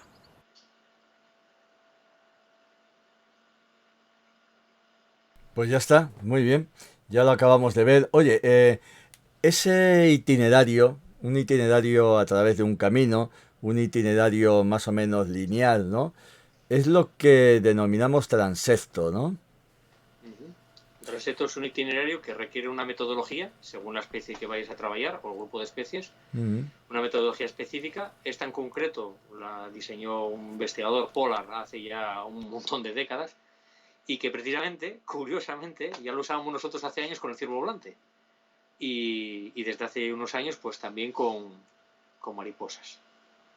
Yo comencé en esto hace 4 años, bueno, hace 5, porque la Consejería de Medio Ambiente quiso empezar a colaborar con el proyecto BMS, el Butterfly Monitor Scheme en España, y entonces desde el Ministerio impulsaron para que se hicieran los parques nacionales. Aquí en Asturias, no solamente en el Parque de Picos, sino también se hizo en los parques naturales.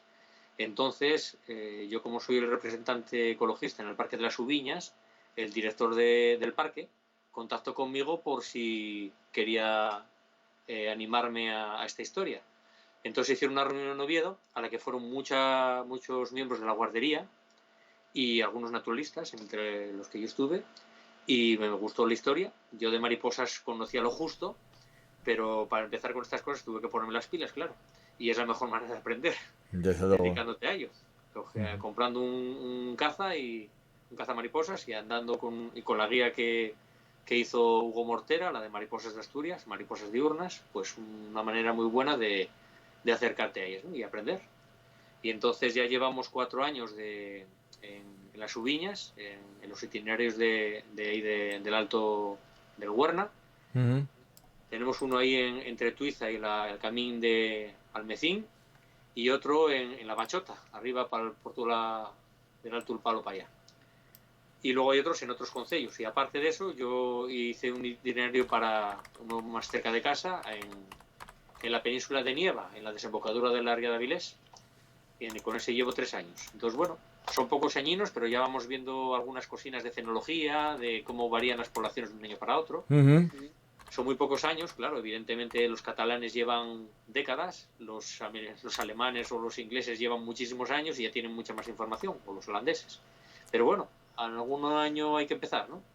Nosotros empezamos hace poquitino aquí en Asturias, pero bueno, seguramente dentro de 10-15 años ya podremos contar cosas más guapas.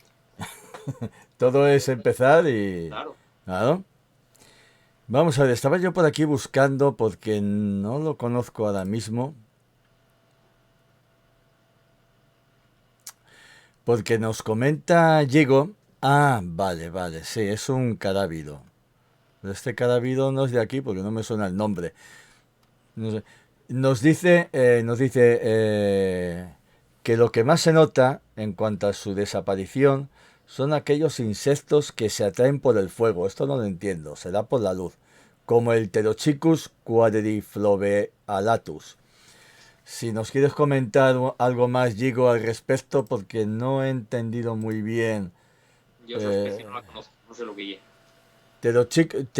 Pterochicus, conozco el género, es un carábido. Bueno, a ver si nos comenta algo más.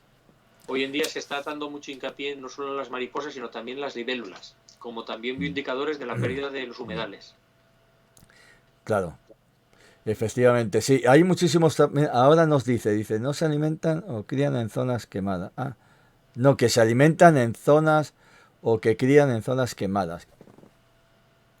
Que se alimentan en tal. No lo conocemos. Esto que acabas de decir, insectos bioindicadores, los odonatos, las libélulas, pues son unos de ellos, efectivamente. ¿Tú crees que también están en algunos sitios en retroceso?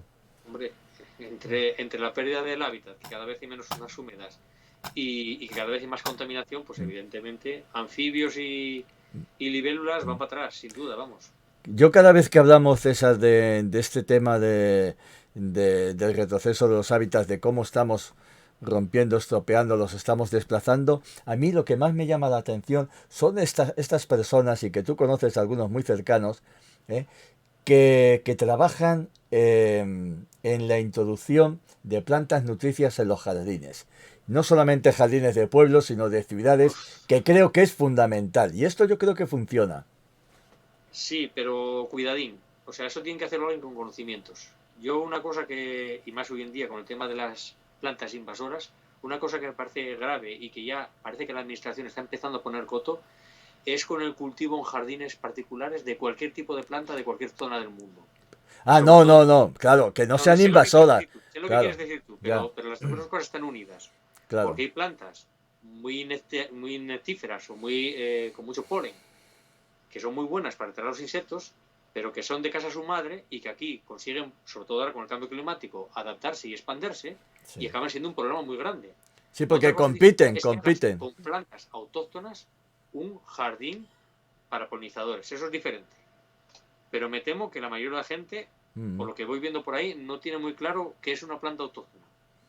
ya. Porque empiezan a plantar esta que me gusta o de donde sea, ¿no? Entonces, en fin, tenemos problemas y cada vez más con el número de especies invasoras. Ujú. Y cada vez más, ya lo creo. Ya no solamente con las avispas, sino con todo tipo de insectos, todo tipo de artrópodos, Te puedes imaginar que plantas. con la... El plumero Es, famoso. ¿Qué hacemos, César, con el plumero? Que yo cuando voy por la autovía de aquí a Avilés o a Oviedo, hay pero bueno, ¿quién es el encargado? ¿Cómo podemos exterminarlo? Pues es muy fácil, ¿no? solo el primero, un inciso primero que te iba a comentar. Dime. Estuvimos ahora 3 semanas de lluvias, de temporales casi continuos. ¿Te puedes imaginar que incluso los días que más peor tiempo había, estaban todavía volando las velutinas aquí en Avilés y que hoy en día, después de estos 3 días de temporal, siguen volando velutinas? ¿Cómo se adapta esa avispa tan robusta como es? Pero es Sí, igual, después del sí, tiempo que tuvimos. Y todavía sobreviven. Yo quedo acojonado. sí, sí, sí, sí, Bueno, sí. tema plumeros. El tema plumeros, pues es un ejemplo que te decía antes. Una planta vistosa, Mm, atractiva, que la gente empezó a plantar en jardines y sobre todo, peor que la gente en los jardines, fue el uso que le dio durante muchos años, ya desde los años 70 y 80, el Ministerio de aquella de Obras Públicas para plantarlo en las medianas de las carreteras. Es claro, famoso el caso de Santander, en Cantabria, claro. donde ya en los años 80 tú atravesabas la autopista en Cantabria y era todo el rato ver plumeros, plumeros, plumeros. Eso empezó a entrar por las autovías Asturias y a tomar por saco. Entre eso, que cada plumero llega a crear hasta 1 millón de semillas por ejemplar, que es una auténtica brutalidad, entonces cualquier terreno baldío es gran competidor y ahí la tenemos. Yo hice durante un año un estudio de seguimiento de las aves en 2 parcelas de plumeros. Una parcela que tenía pocos plumeros, estaba empezando a crecer en el puerto del Musel, en Sisión, y otra parcela aquí al lado de Avilés, en Macua, al lado de la depuradora, que esa ya tenía un plumeral consolidado. Es de las zonas de más densidad de plumero de aquí en Asturias. Estuve haciendo un seguimiento de la bifauna y se veía claramente cómo cuanta más densidad había de plumeros, menos aves había. Es decir, en un plumero hay muy pocos pájaros que puedan criar y muy pocos mamíferos o insectos. Es decir, el ecosistema es como un local y tal. Se empobrece muchísimo. Ajá. Con lo cual, biológicamente es un problema grave, sin duda. Y prolifera además de una manera... Claro. Es muy Increíble. buena competidora y encima en cualquier terreno removido ahí se asienta. ¿Qué están haciendo con ella ahora? Es tarde, pero algo están haciendo, que es, en Mavea lo hacemos en el Monumento Natural de Celuán, que es controlarla, para que no se expanda, ¿no? Todos los años le damos material a los ejemplares que salen nuevos. Lo que está haciendo el Principado, con asesoramiento del Departamento de Botánica de la Universidad de Oviedo, es controlarla en los espacios naturales y en los lugares que hay mucha densidad intentar erradicarla. ¿Cómo lo hacen? Pues el mejor sistema es manual cuando los ejemplares no son grandes, pero cuando son grandes hay que controlarlos. Lo están haciendo en algunos sitios aplicando herbicidas en baja densidad, en baja concentración, incluso en terrenos removidos donde lo han eliminado con maquinaria, tapándolo con toldos, tapando para que no llegue la luz y no crezcan los ejemplares. Ajá. Es decir, están haciendo distintos métodos. En Cantabria llegaron a ensayar con incendios, pero con incendios, como nosotros mismos hemos comprobado, vuelve a rebrotar el ejemplar. Parece casi está pirófito.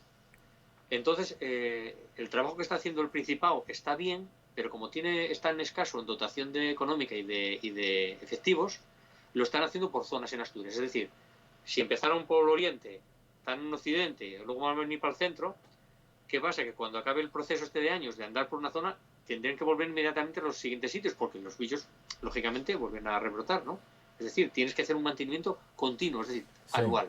Y si no lo haces así, esto va a ser un parche. Vale. Nos dice por aquí Gigo, que está muy activo. Nos cuenta, sigue con su tema, que es muy interesante. Dice, la melanófila acuminata sería otro ejemplo de estos insectos que van a las zonas quemadas. Este en concreto detecta el infrarrojo. Vamos a ver, para que lo sepa César, el melanófila acuminata es un bupréstido, ¿no?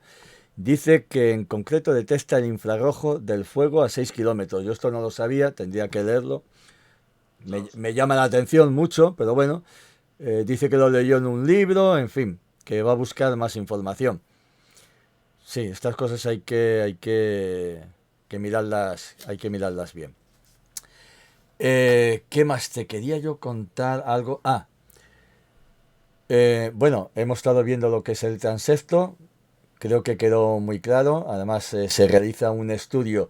¿Tú crees que el estudio que se hace en una serie de kilómetros o metros se puede extrapolar los insectos o la flora, la fauna que hay en ese transepto? ¿Se puede extrapolar después a todo el campo, ¿no? Más o menos. Se puede hacer un estudio. Siempre y cuando tengas distintos transeptos, o sea, es decir, Vale. más unidades muestreales. Vale. O sea, por ejemplo, la campiña donde yo lo hago aquí en Nieva, al lado de Avilés, sí, es una zona localizada. ¿Puede ser lo mismo que está ocurriendo en el resto de la costa? Evidentemente no lo sabemos. Para eso tendríamos que tener un montón más de itinerarios por la costa. ¿Lo que estamos haciendo en las Subiñas es un reflejo de lo que está ocurriendo en la cordillera cantábrica? No lo sabemos. Somos un grupín pequeño de gente los que lo estamos haciendo allí. Pero habría que repetirlos. Estaba indagando. Yo sé que hace 4 años se hicieron 2 itinerarios por concello de espacio protegido. Pero con el tiempo hubo gente que lo dejó. Entonces hoy en día hay pocos itinerarios activos. Precisamente hubo unas reuniones hace poco de BMS España para relanzar esto. Se necesita más voluntarios que hagan más itinerarios. Es importantísimo. Porque cuantas más unidades muestreales tengas, mejor es la representatividad del territorio. Hoy en día son muy pocos lo que estamos haciendo. Yo un problema que veo, digamos, es cuando uno, como a ti te hemos visto en el vídeo, pues te hemos visto cómo con la red cogías una mariposa y luego a la vez tenías un libro para ir mirando, pero tal y como están las cosas últimamente, podemos fallar, ¿no? Perdón, un momento. Miguel Alovera, buenas noches, muy interesante la charla, muy bien lo de los ciervos volantes. Yo participo en el BMS desde 2014 con un transepto en Píteres, en la Alpujarra Granadina. Muchos saludos, pues muchas gracias por haber estado por aquí este ratito. Y nada, Miguel, cuando quieras, ya sabes que aquí nos tienes, ¿eh? Un saludo. Estaba yo diciéndote que a veces existen mariposas, por ejemplo, insectos en general, pero bueno, mariposas, ya no te digo las nocturnas, ¿no? que son tan sumamente parecidas que a través de las fotos de un libro, cuidado, cuidado, que te puedes equivocar. Pero no solamente eso, sino que es que incluso a nivel de genitalias hay algunas tan parecidas que estamos llegando ya al ADN. Entonces, ya sabes por dónde voy. Voy a aterrizar Sí, a señor. las plataformas de BV y a otras Sí. parecidas, ¿no? Es decir, para mí, siempre lo he dicho, me parece que las citas que hay en este tipo de plataformas de fotografías son una riqueza sin lugar a dudas. Una riqueza mm, fantástica, grande. Pero también hay que tener muchísimo cuidado, que el otro día Antonio lo decía, ¿no? No azuleemos nada que no estemos absolutamente seguros. Lo decía precisamente ayer y eso es importante. Yo te puedo contar de eso. Mira, Entonces cuéntame. sí, cuando nos hicieron un taller, Hugo Mortera Piorno es el experto en ropalúceros, en mariposas Tengo yo el libro pilotas. de Hugo Mortera y he hablado con El él, libro de sí. Hugo Mortera es imprescindible. Tenemos la suerte de tener un buen libro con mapas de distribución de las mariposas diurnas en Asturias. Ese libro se puede descargar en internet, está Sí, subido a internet, ya que la edición la pagó el Principado. También sí. se puede comprar en librerías. Bueno, pues ese libro se hizo una edición más pequeñita, casi de bolsillo, para llevar al campo, para distinguir, ¿no?, los que estamos con los itinerarios BMS aquí en Asturias. Bueno, pues resulta que ya nos advirtió Hugo Mortera que cuando viéramos una mariposa pequeñita de estas marrones con pintitas, que es del género Pyrgus, que hay varias especies, que no se nos ocurriera intentar identificarlas porque incluso a veces con genitalia era muy difícil. Claro. Con lo cual, Los Pyrgus, ya de mano, lo anotamos solamente como género, los que estamos haciendo BMS. Pero hay otra especie en la que yo a veces le enviaba fotos a Hugo para decirle, oye, es que esta tenemos dudas y tal, que es el género Militaea. El género Militaea tiene también varias especies y hay mucho polimorfismo. Claro. Entonces, hay rasgos que se solapan entre especies. Entonces, en las reuniones que tuvimos este año, ya nos aclaró Amparo Mora, la técnico del Parque de Picos, que en BMS Europa las citas de Militaea específicas no las consideran porque creen que hay mucho error, entonces ahí se tratan también como género. Claro. Es decir, que para las especies muy complicadas tienen que identificarlas solamente los especialistas. A nivel de análisis de datos generales, analizan como género. Perfecto.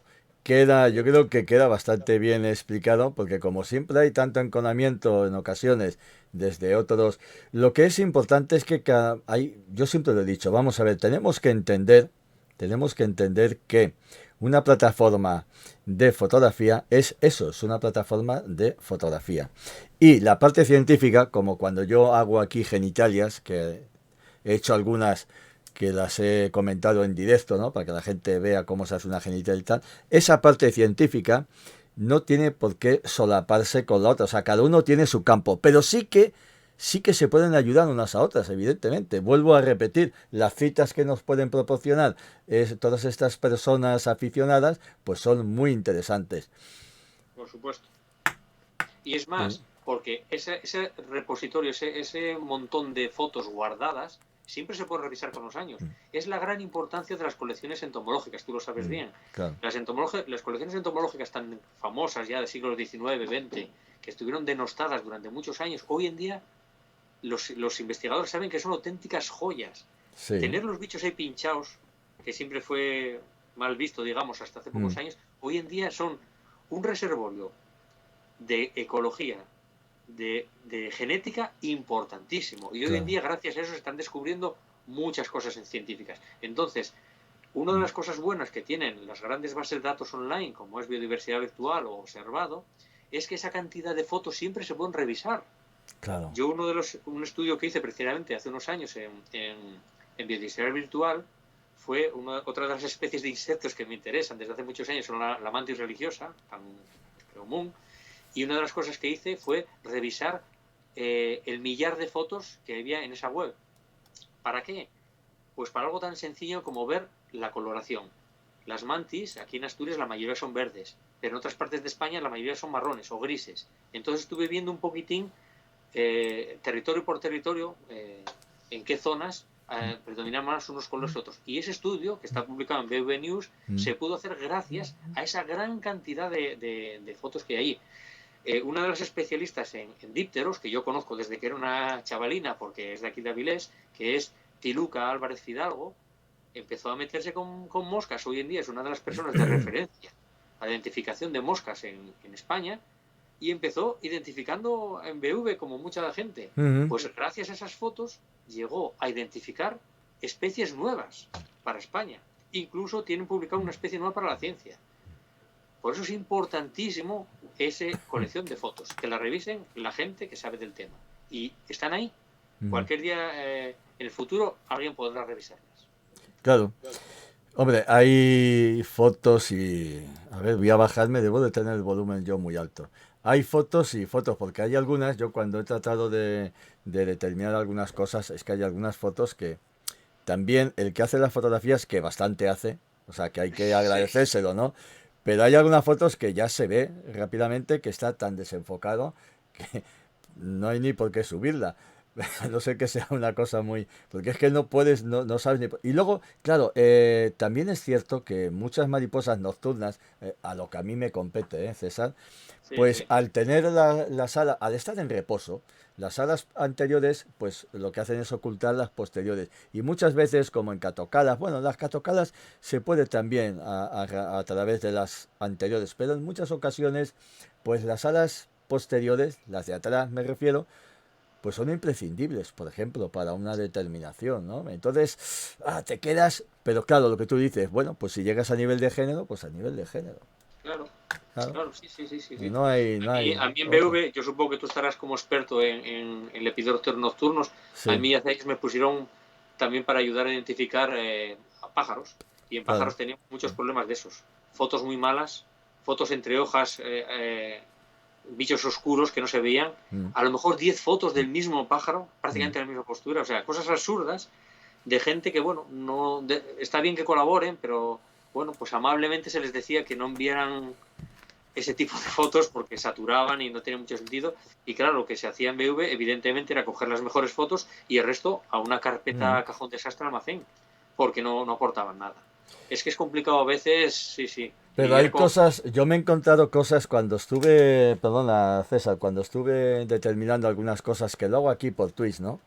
De BV, me encontré con la familia de Pialidae, que siempre me interesó. Y chico, me encontré con una mariposa que hace unos pocos años se acaba de descubrir, que es el Phalmacis cantabricus, ¿no? Y cuando yo la vi ahí y dije, ostras, está sin identificar. En otro sitio la habían identificado, dentro de BV, pero no sé por qué ahí, o llegué yo antes, y vuelvo a repetir, pues son citas magníficas. Además estoy hablando de una mariposa que es del 2018. O sea, es reciente, se ha descubierto recientemente, ¿no? Y es más, se ha descubierto en Covadonga, aunque también la hay en varios sitios, pero fíjate que encima es de Asturias y bueno, y de Cantabria, ¿no? Ya se ha descubierto en más sitios, pero muy poco, todavía se está estudiando. Qué bueno. O sea, que quiero decir que pues es una herramienta que ahí está. Ahí está. Y hablando de todo un poco, pues en Asturias la verdad es que hay mucho que investigar. Yo voy a empezar un trabajo, que ya lo he dicho alguna vez por aquí, y te lo digo a ti. Tú conocerás o habrás oído hablar de los geométridos, que son estos nocturnos, que son para echar de comer aparte, algunas cosas. Bueno, pues hay un género, el género Venusia, que tiene 2 especies. 2. Las 2 especies solo se han visto por el Valle de Arán y muy cerca, por ahí por Pirineos, y 3 o 4 citas. Nada más. Bueno, pues he visto de una especie del género Venusia, sí he visto alguna cita precisamente en BV, ¿no? Pero de la otra especie, que solo se ha visto, como te digo, por el Valle de Arán, me la he encontrado en Asturias. O sea, fíjate, tengo en Asturias, desde los 400 metros hasta los 1200, encontré las 2 especies. Es una, Qué bueno. Que ya te digo que voy a hacer el trabajo, lo voy a publicar en SILAB. SILAB es una revista de lepidopterología, de la cual soy socio, y ya he hecho una publicación que espero que salga para el próximo número, quizás no da tiempo para el siguiente, Y ahora voy a preparar esta otra publicación porque es algo, vamos, ya te digo, o sea, que solo se conoce el Valle de Arán y lo tenemos aquí en Asturias, esas dos especies, que de cada una de ellas solo he cogido una, o sea, tengo una y una, ¿eh? Pero bueno, que es que Bueno, pues y hay yo también te voy a mucho, proponer una cosa. Tú que mucho llevas trabajo, muchos proponme. años, tú llevas muchos años dedicados a las mariposas nocturnas. Uf, ¿Para cuándo nos haces un librillo para los neófitos sobre las mariposas nocturnas de Asturias, aunque sean las más comunes? Algo para que podamos entrar un poquín en ese mundo los que desconocemos y que aquí solo los conocemos como polillas o picamaderos, ya. y poco sabemos de ellas. Hombre, pues sí, ¿Para cuándo? sí, no lo sé, sí que me gustaría. Me Claro, pones en un compromiso, ¿eh? Y además las mariposas nocturnas, tú sabes que es un grupo muy amplio, ¿no? Amplísimo, es un pero bueno, caos. se pueden tratar quizás pues lo más representativo. Pero no sé qué decirte, ¿eh? ¿Y por qué me pones en ese compromiso, César, eh? ¿Has Pues aprovechado el porque momento te para está que... viendo mucha gente, no te puedes retractar de las palabras.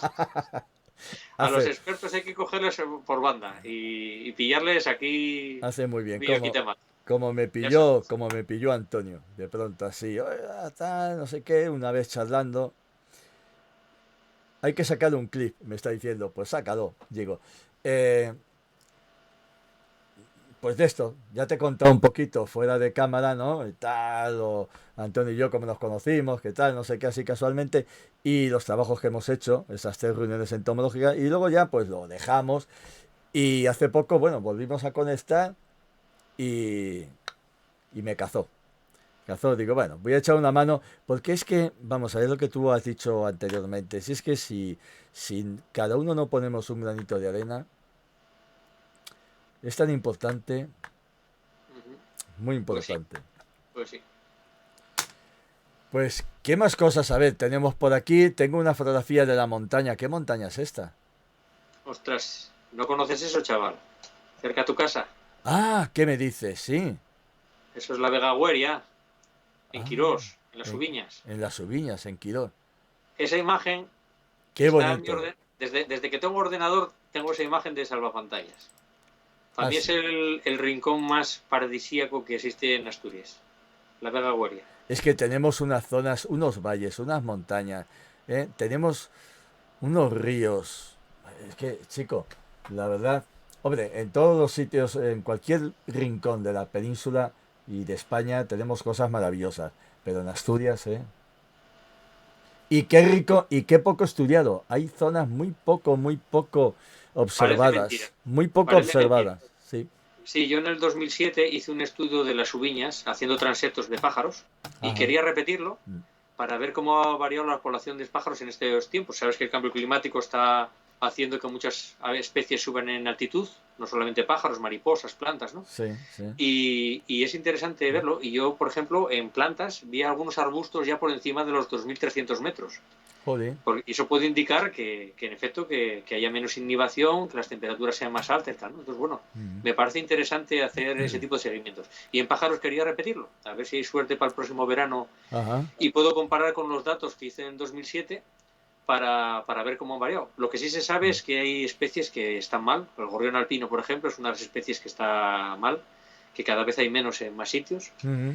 El treparriscos lo hay en bastantes lugares, pero es muy poco abundante. Ya. En principio es otra especie que, aunque encuentra zonas bajas, pero normalmente cría en zonas muy altas. Ujú. Las chovas están disminuyendo. Las chovas, parece mentira que un córvido que se adapta a comer casi cualquier cosa, que hay muchas poblaciones en Europa que están en grave peligro de las dos especies de chovas. Entonces, bueno, hay unas cuantas especies indicadoras, como hablábamos antes, ¿no?, que convendría seguir.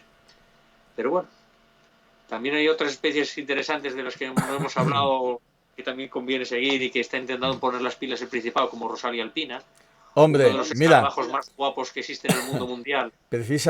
precisamente este año pasado, con un amigo que viene todos los años aquí a veranear, además tiene casa propia, ¿no? Él es de aquí, lo que pasa es que vive en Madrid, pero bueno, él es de Lenense, ¿no? Y nos vemos en el verano, julio y agosto.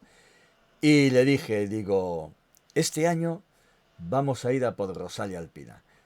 tengo unas ganas de hacerle fotos, de hacerle vídeos, tal. Y él estaba entusiasmadísimo. ¡Wow! ¡Qué bien, qué bien! Tal. Digo, bueno, oye, chico, mira que fuimos a sitios, viendo tocones, qué tal. No conseguimos ver la población. Eh, no sé, el próximo año tengo previsto algunos sitios también, a ver si... Te cuento de ese bicho. Para mí es un bicho mítico, bueno, el que no lo conozca es Precioso. el escarabajo más guapo posiblemente que exista. Y Rosario Alpina, yo ahí en la Subiña solamente lo vi una vez, lo vi en Chindes, en la parte de Quirosana. Sin embargo, nunca más lo vi en los bosques de ahí. Y sí que lo vi varias veces, o unas cuantas veces ya en la zona del Cares, ya para los picos de Europa. Mm. Estoy poniendo... Esa especie te diré que como bioindicadora de los bosques viejos, de los bosques bien conservados, hay un programa de estudio de él. El Principado hace años encargó a una empresa que hiciera muestreos por distintas zonas de la cordillera cantábrica. No vieron ninguno. Fíjate lo que te estoy diciendo. Gente que fue ahí no vio ninguno. Mi compañero experto en saprosílicos, Marcos Méndez, vino a dar una charla aquí recientemente a la guardería del Principado para ver si encuentran ese bicho. Hay que hacerlo con una metodología específica. Hay que buscar árboles muertos, Sí, muy gruesos, pero que buscar lleven... los agujeros de donde salen las larvas, agujeros de 8 milímetros. Que lleven Yo un... lo he intentado Sí. en la zona donde tengo la cabaña y tampoco encontré ninguno. O sea Es que es que posible que sea una especie que nos esté dejando, ¿eh? en una zona, es que en una zona de qué concejo, ahora mismo tendría que buscarlo. El caso es que una compañera mía del colegio un día llegó al colegio y me dice, mira Miguel, dice, vaya bichos más feos, jo, vaya miedo. Empezaron a salir un montón, yo pisándolos y digo, ¿pero qué bicho es? Y me enseñó, no te exagero, 8 o 10 rosalías alpinas que habían salido de unos tocones que cortó su marido y dice, vaya bichos, yo pisándolos. Digo, pero Dios mío, pero Esa pero, tía es para matarla. no hombre, no, tampoco es eso, pero, Acaba de joder una pero, especie que está pero y chunguísima no, y protegida, ¿eh? no, pero vamos a ver, hay que entender que no lo conocía. Entonces le dije, ¿y dónde lo...? Perdona, el desconocimiento de la ley no exime de su incumplimiento. Regla Bueno, básica. vale. Básica. Bueno, lo dejamos ahí, César, que si no... Pero yo le dije, digo, pues mira, pues es una especie realmente fantástica, que cada vez abunda menos. Digo, pues es un bicho asqueroso, ¿qué tal? Digo, bueno, dime tú dónde lo viste. Bueno, y me dijo el sitio, pero no me lo dijo del todo, me dijo más o menos un lugar. Yo el caso, jolí, si es que no lo tengo, ¿por dónde lo tengo? Y ya te lo contaré de todos modos, así para... Y estuvimos, Fernando y yo, Fernando es el que viene aquí, que él es especialista en himenópteros, ¿no? Precisamente muy bueno, trabaja en el Museo de Ciencias Naturales de Madrid también y tal, ¿no? Y bueno, el caso es que no vimos ninguno, no vimos ninguno. Pero fíjate la anécdota, no vimos ninguno porque tampoco vimos los tocones que nos había dicho mi compañera, ¿no? No vimos ¿Y los qué zona allí? tocones. ¿Qué zona allí? Si es que lo tengo que buscar, la zona, es muy cerca, es en Mieres, es la zona de Mieres en un sitio de 1200 muy alto. ¿Cómo se llama, jolín? El cordal este de Longalendo será en Navaliego, por ahí. Mm, a ver, te lo puedo buscar en un momento. Vamos a ver. Bueno, yo igual. Que ya hay un poco tarde, tampoco vamos a enrollarnos mucho. Vale, sí, sí, ¿qué hora es entonces? 11 y Vale, cuarto a ya. las 11 y cuarto, la gente está encantada Sí, contigo sí. aquí. Dice, digo, bueno, el caso es que cuando vinimos, pues nada, llegamos aquí por la tarde y tal. Digo, nada, mañana será otro día. Y al día siguiente nos levantamos para echar un vistazo a unas trampas que tenía él de velutina para él, ¿no? Bueno, estábamos mirando las velutinas y tal, que de paso vimos unos Lucanus cervus también, Sí, casualmente en los entran troncos y también. tal. Sí, sí, sí. Y nada, los fuimos liberando algunos y tal. El caso es que me llaman por teléfono. Y me llama, pues nada, un compañero que tiene unas ovejas y tal, ¿no? Y me dice, oye Miguel, que tengo ese bicho que es tan bonito azul, así grisáceo. ¿Cómo se llama? Y digo, la rosalia. Y dice, sí, sí, tengo una rosalia alpina que me ha venido a la chaqueta. Ostras. ¿Y sabes dónde? En Piedracea. Y voy y digo, jo, en Piedracea, ¿qué pinta ese bicho aquí tan abajo? Le digo a Fernando, digo, que me acaban de decir eso. Joder, cogimos el coche. Y te No, hace que Yemieres, ¿no? Piedracea está pues a 5 kilómetros, no, es de Elena, 5 kilómetros Elena. de Pola de Elena yendo por hacia ¿dónde? Hacia el Valle Pelán. Bueno, pero nada, Piedracea está a 500 metros, 400. Llego allí y nos la enseña y tal. Digo, ¡ay, qué brutal! Haciendo fotos, no sé qué. Fernando alucinaba porque nunca había visto ese insecto, era precioso, una maravilla. Y ya te digo, pues que yo nunca lo he visto, solo de personas que me han avisado. Pues te voy a contar dos casos que me llegaron este año curiosísimos. Una amiga que estaba haciendo una visita a la cueva del Pindal. ¿Sabes dónde está el Pindal? Ahí en Tinamayor, en el límite de Asturias con Cantabria. Ah, vale, vale. Bueno, pues en la cueva del Pindal, una cueva turística, la guía estaba afuera con los turistas para entrar y tal, y le dice a la gente allí, oye, ¿qué escarabajo es tan raro que nunca lo vi aquí? Y mi amiga, que algo conoce y tal, hizo una foto, me la envió en un momento, y yo, me cago en la puta. La Rosalia. Un rosario alpina en una zona de encinar pegada al mar. Y digo, bueno, esto es un dato de la Virgen. ¿Cómo bajó ahí? Ni idea. Pero te voy a contar otro caso más raro todavía. Porque la zona esta todavía está cerca de picos, bueno, yo qué sé. Pero el caso más raro. Los compañeros de Mavea estuvieron esta primavera limpiando una playa que está aquí al lado de Avilés, que se llama la playa Siagón. Sabes que el Nalón, cuando llueve mucho, arrastra troncos de toda la cuenca del Nalón y los va depositando en las playas que tiene hacia el este. Por la corriente los va dejando en Quebrantos, la playa Bayas, Salinas, Siagón, Verdicio, en fin, ¿no?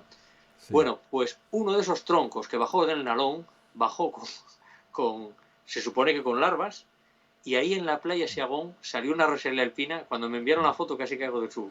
Pero yo creo que efectivamente, que es que todo esto, mira, la rosalia alpina que tú me comentas, la rosalia alpina de aquí de Piedracea, la de aquí en Pola de Elena mismamente también otro compañero salía de comer del Redondo, que es un bar ahí de carretera, y me llamó también por teléfono otra rosalia alpina. Yo creo que esos son tocones que bajan de hayas y bueno, pues con larvas o con... Ya. Claro, tiene que ser eso, porque evidentemente son del haya, o sea que...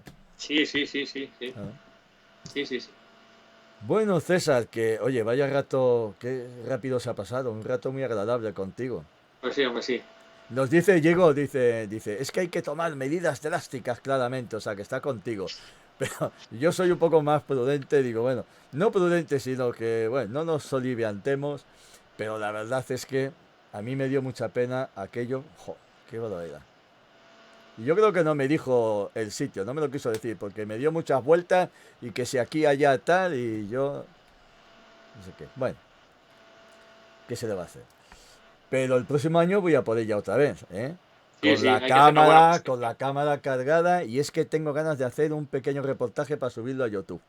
Pues lo que me dijo mi compañero Marcos, el experto en saprosílicos, hay que buscar árboles tumbados que tengan un grosor mínimo, no recuerdo ahora mismo cuánto me dijo, pero vamos, de estos troncos de más de 1 metro. O sea, no vale un árbol muerto de haya que te... Y que lleven 2 años por lo menos, ¿no? Que estén ahí caídos. Madera que ya esté un poquitín podrida, no recién caída, claro. Pero de troncos muy gordos. Claro. Troncos muy gordos, o sea, de los que no abarcamos una persona, ¿no? Que es la clave para encontrar, y los agujeritos que dejan son unos agujeritos con forma de elipse de 8 milímetros. Es lo que me contó mi colega. Pues nada, chico. Bueno. Si nos quieres contar alguna cosa más, nos has contado mucho, desde luego, ¿no? O sea que... Siempre se pueden hablar más cosas, pero para otra ocasión. Para otra ocasión. Oye, pues muchísimas gracias, encantado. Si me aguantas un minutín mientras yo me despido. Sí, y como hay que despedirse como hacían típico, ¿te acuerdas cómo acababan ellos? Y mañana hablaremos del gobierno. Que no hemos hablado y vamos a dar un poquito de caña, ¿eh? Sí. No hemos hablado. Pues muchísimas gracias. A ti. Espérame aquí. Pues nada, chicos, encantado de que hayáis estado aquí. Veo que hay muy interesante. Muchísimas gracias, Silvino. Y muchas gracias a todos que habéis estado pues aguantándonos esta hora y 53 minutos, ¿no? Y 53 minutos, pero a mí se me ha pasado enseguida. Hablando con nuestro amigo César, que además hacía años que no le veía, que por cierto le tengo, ahora después voy a quedar con él, tenemos que ver dos, pues por lo menos en primavera. Chicos, lo dicho, muchísimas gracias, un fuerte abrazo y hasta pronto. A ver. Vale, ahora ya sí. Ahora ya por fin salen los créditos. Ya era hora. Me faltan seguidores, no salen mucho. Pero bueno, lo dicho. Un fuerte abrazo a todos. Venga, chao.